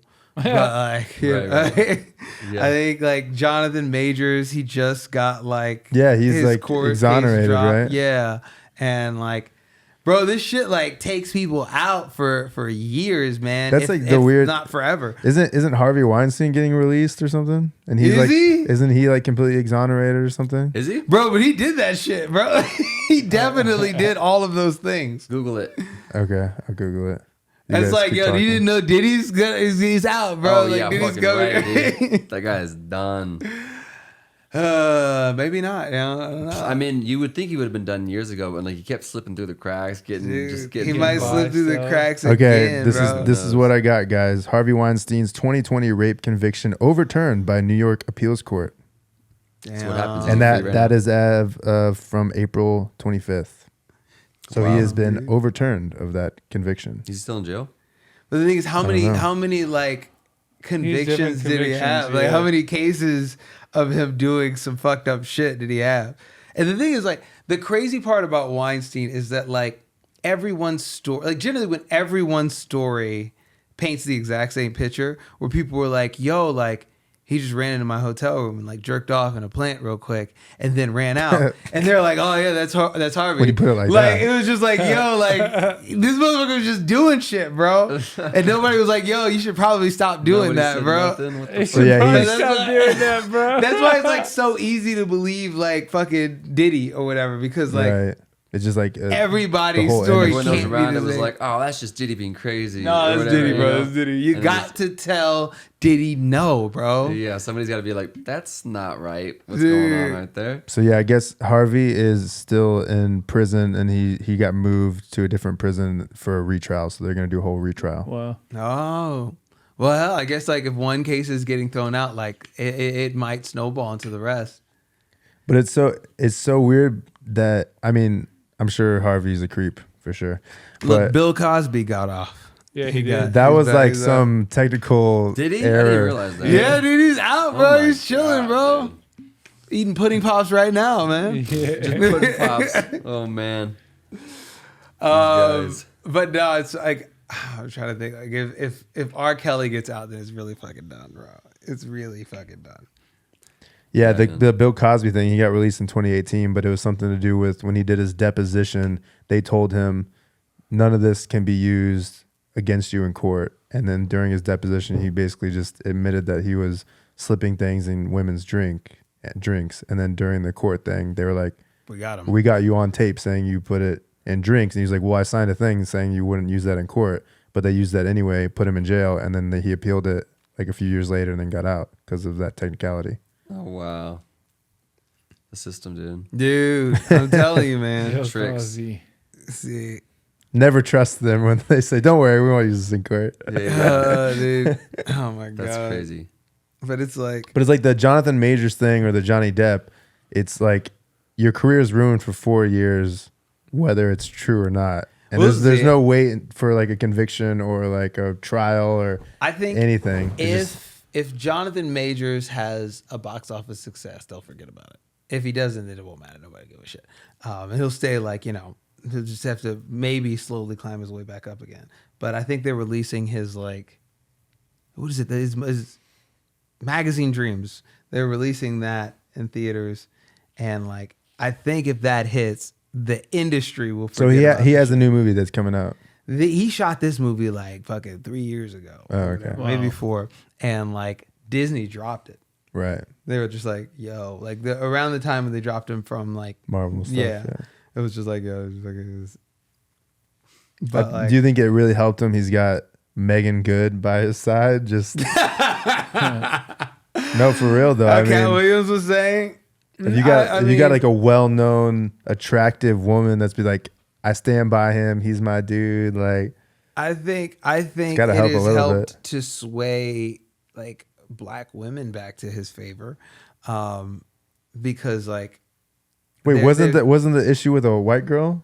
yeah, and So that generally that's- doesn't play oh. well with like black women. So like, Yeah, they but now they can look at it already like, weren't rooting for this guy, and I think Megan Good has helped to like reframe their perspective on him. Okay. Maybe Right. like, I don't think like it's crazy I how think much black PR you guys- need for being an actor. what. Like how much PR you need to have a good acting career. Oh yeah, Like I'm one telling you. false step. You're walking through a minefield, Like which music- is funny because like that's why.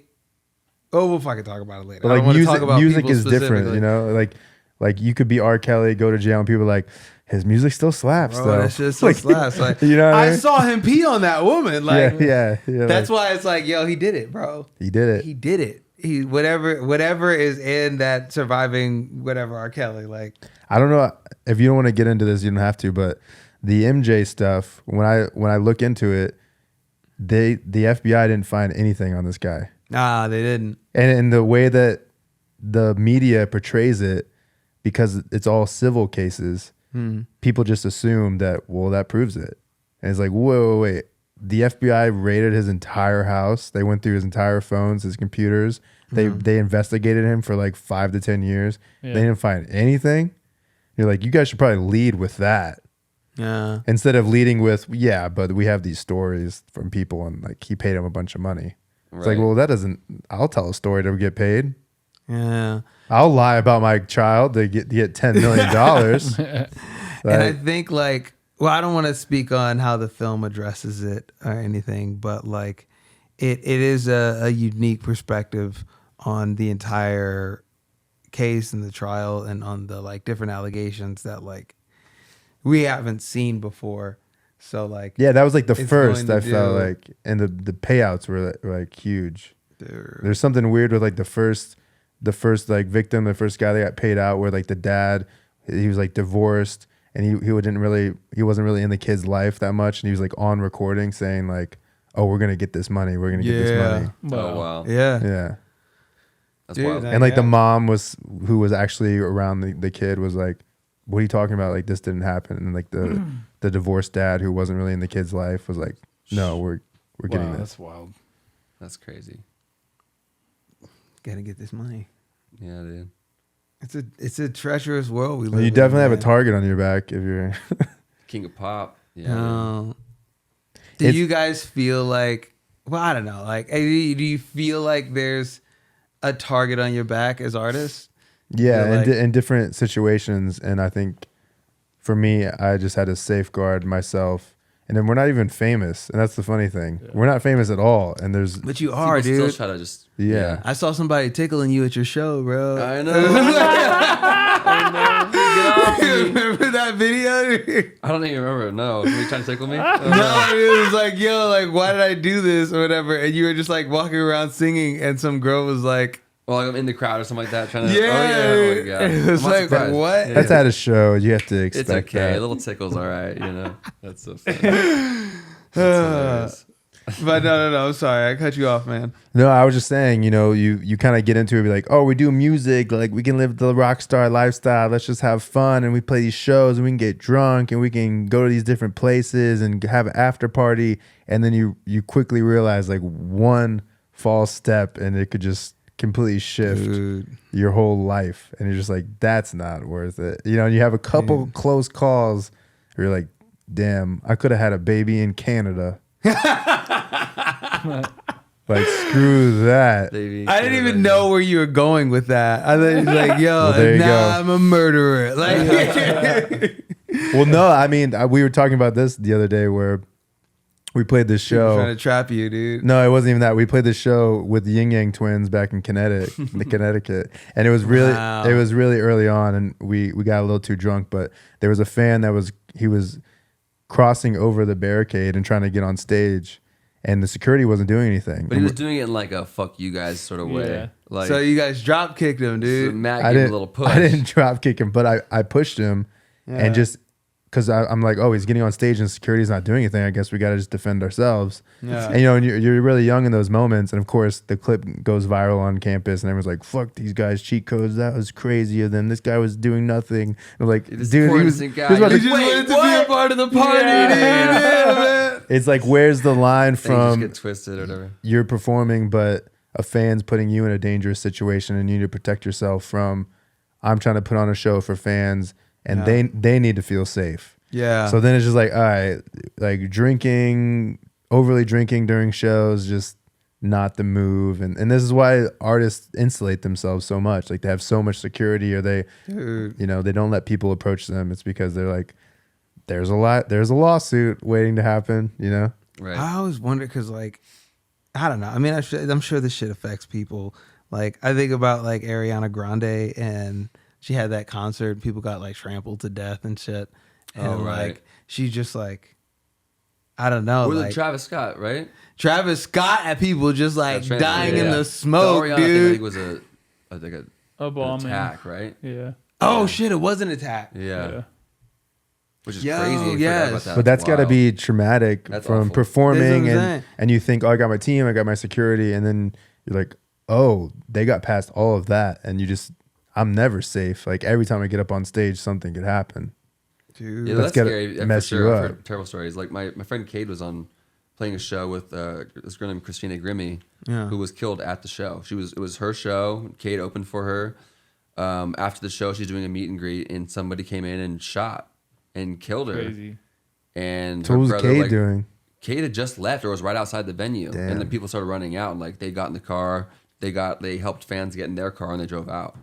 But like, how horrifying is, like, what a terrible, crazy situation. And Like- you've heard of Holy plenty of shit. things like that, whether it was in the UK when they happened during that metal concert or whatever. But there've been like, we're playing on stage and crazy loud pops from whether it's a confetti thing or like Dude. whatever, and we were like, if you can like definitely be like, whoa, what is that? You kind of need to. And you don't know how well you're playing a college, or you're playing a club or a bar. You don't know how well their security is, or like what they're even screening or somebody's for. fighting Damn, in the dude. crowd, and then Yeah. you don't know what's going on. Like, crazy. I never even thought of that, man. Yeah, you sure you want to do music, man? Yeah. Yeah, you sure? Cushy Tour around, dude. actors with your This is the set. part that they don't fucking tell you Yeah. about, man. Like, yo, I really never even thought of that. And it's funny because, like, I don't know, just so many fucking moments to where like artists will be like, yo, bro, like you gotta back up or something like that. And people are like, oh, this guy's like a prima donna or something like that. And it's like, no, bro, like you're like really not supposed to be here, and you're probably cool, but this could be a very real fucking threat if like, If you weren't cool. yeah. Yeah. I don't know. Exactly. There's like a video, and I was just talking to, I don't even remember, like I was just talking about like Kai Cenat, whatever. Okay, I've heard of him. Because like his fame has sort of outpaced his like ability to scale, like his ability to get security, his ability to do anything. And so there's like videos of him just being caught outside and like motherfuckers swarming. Oh yeah, like stream sniping him and stuff. Dude, yeah. and it's just like, yo, bro, like you gotta have security. And I think like the video I'm thinking of, like he's swarmed by kids and he can't like pull these kids off or whatever. But like they're hopping, like he's trying to run to his car and they're hopping in his car. So they're in his car Oh my God. and like grabbing his shit and stuff like that. And he's just like, yo, like stop. And he's just like in the middle of a Just chaos. He's just crowd too of famous. people, dude. Doesn't have it figured out. As and he far doesn't as, have like, anything figured out, Yeah. bro. It's just like some guy out there in the fucking wild. He's like, this shit's too crazy. Bro, That's it's funny so because like everything that I'm saying is like a video, and I'm like, dude, I wish like I could show you these videos to add context to how crazy this shit is. Hopefully we can add him into the clip. Add them into the clip. Yeah. Like when you piece this shit up, like hopefully it'll be like, and it'll be like, this is the video of this happening. Exactly. Hey, the fucking editing, man. Like that's where the magic is, and Yeah, that's dude. Nah, dude, we don't do editing here. it's all real, all live, all It's unpolished, just bro. all real, man. Just raw. Just raw data. just raw dog in a podcast. Yeah. It's crazy, man. Oh yeah. Is there anything else you want to talk about before we finish this thing up? Any project you want to talk about? A song? Damn, I don't even know. No, I really don't have anything that I want to plug. I really just want, I don't know, people to be open to the music that's going to be coming out here soon, and like to keep an open mind and some open ears to the project. And listen to Yippee his single. Oh yeah, It sounds amazing. definitely go stream Yippee-Ki-Yay. It's a slapper. You're gonna love it. All right, guys. It's been Cheat Codes Podcast. Thanks for tuning in. Episode 2, y'all. Yeah. We'll see y'all next time.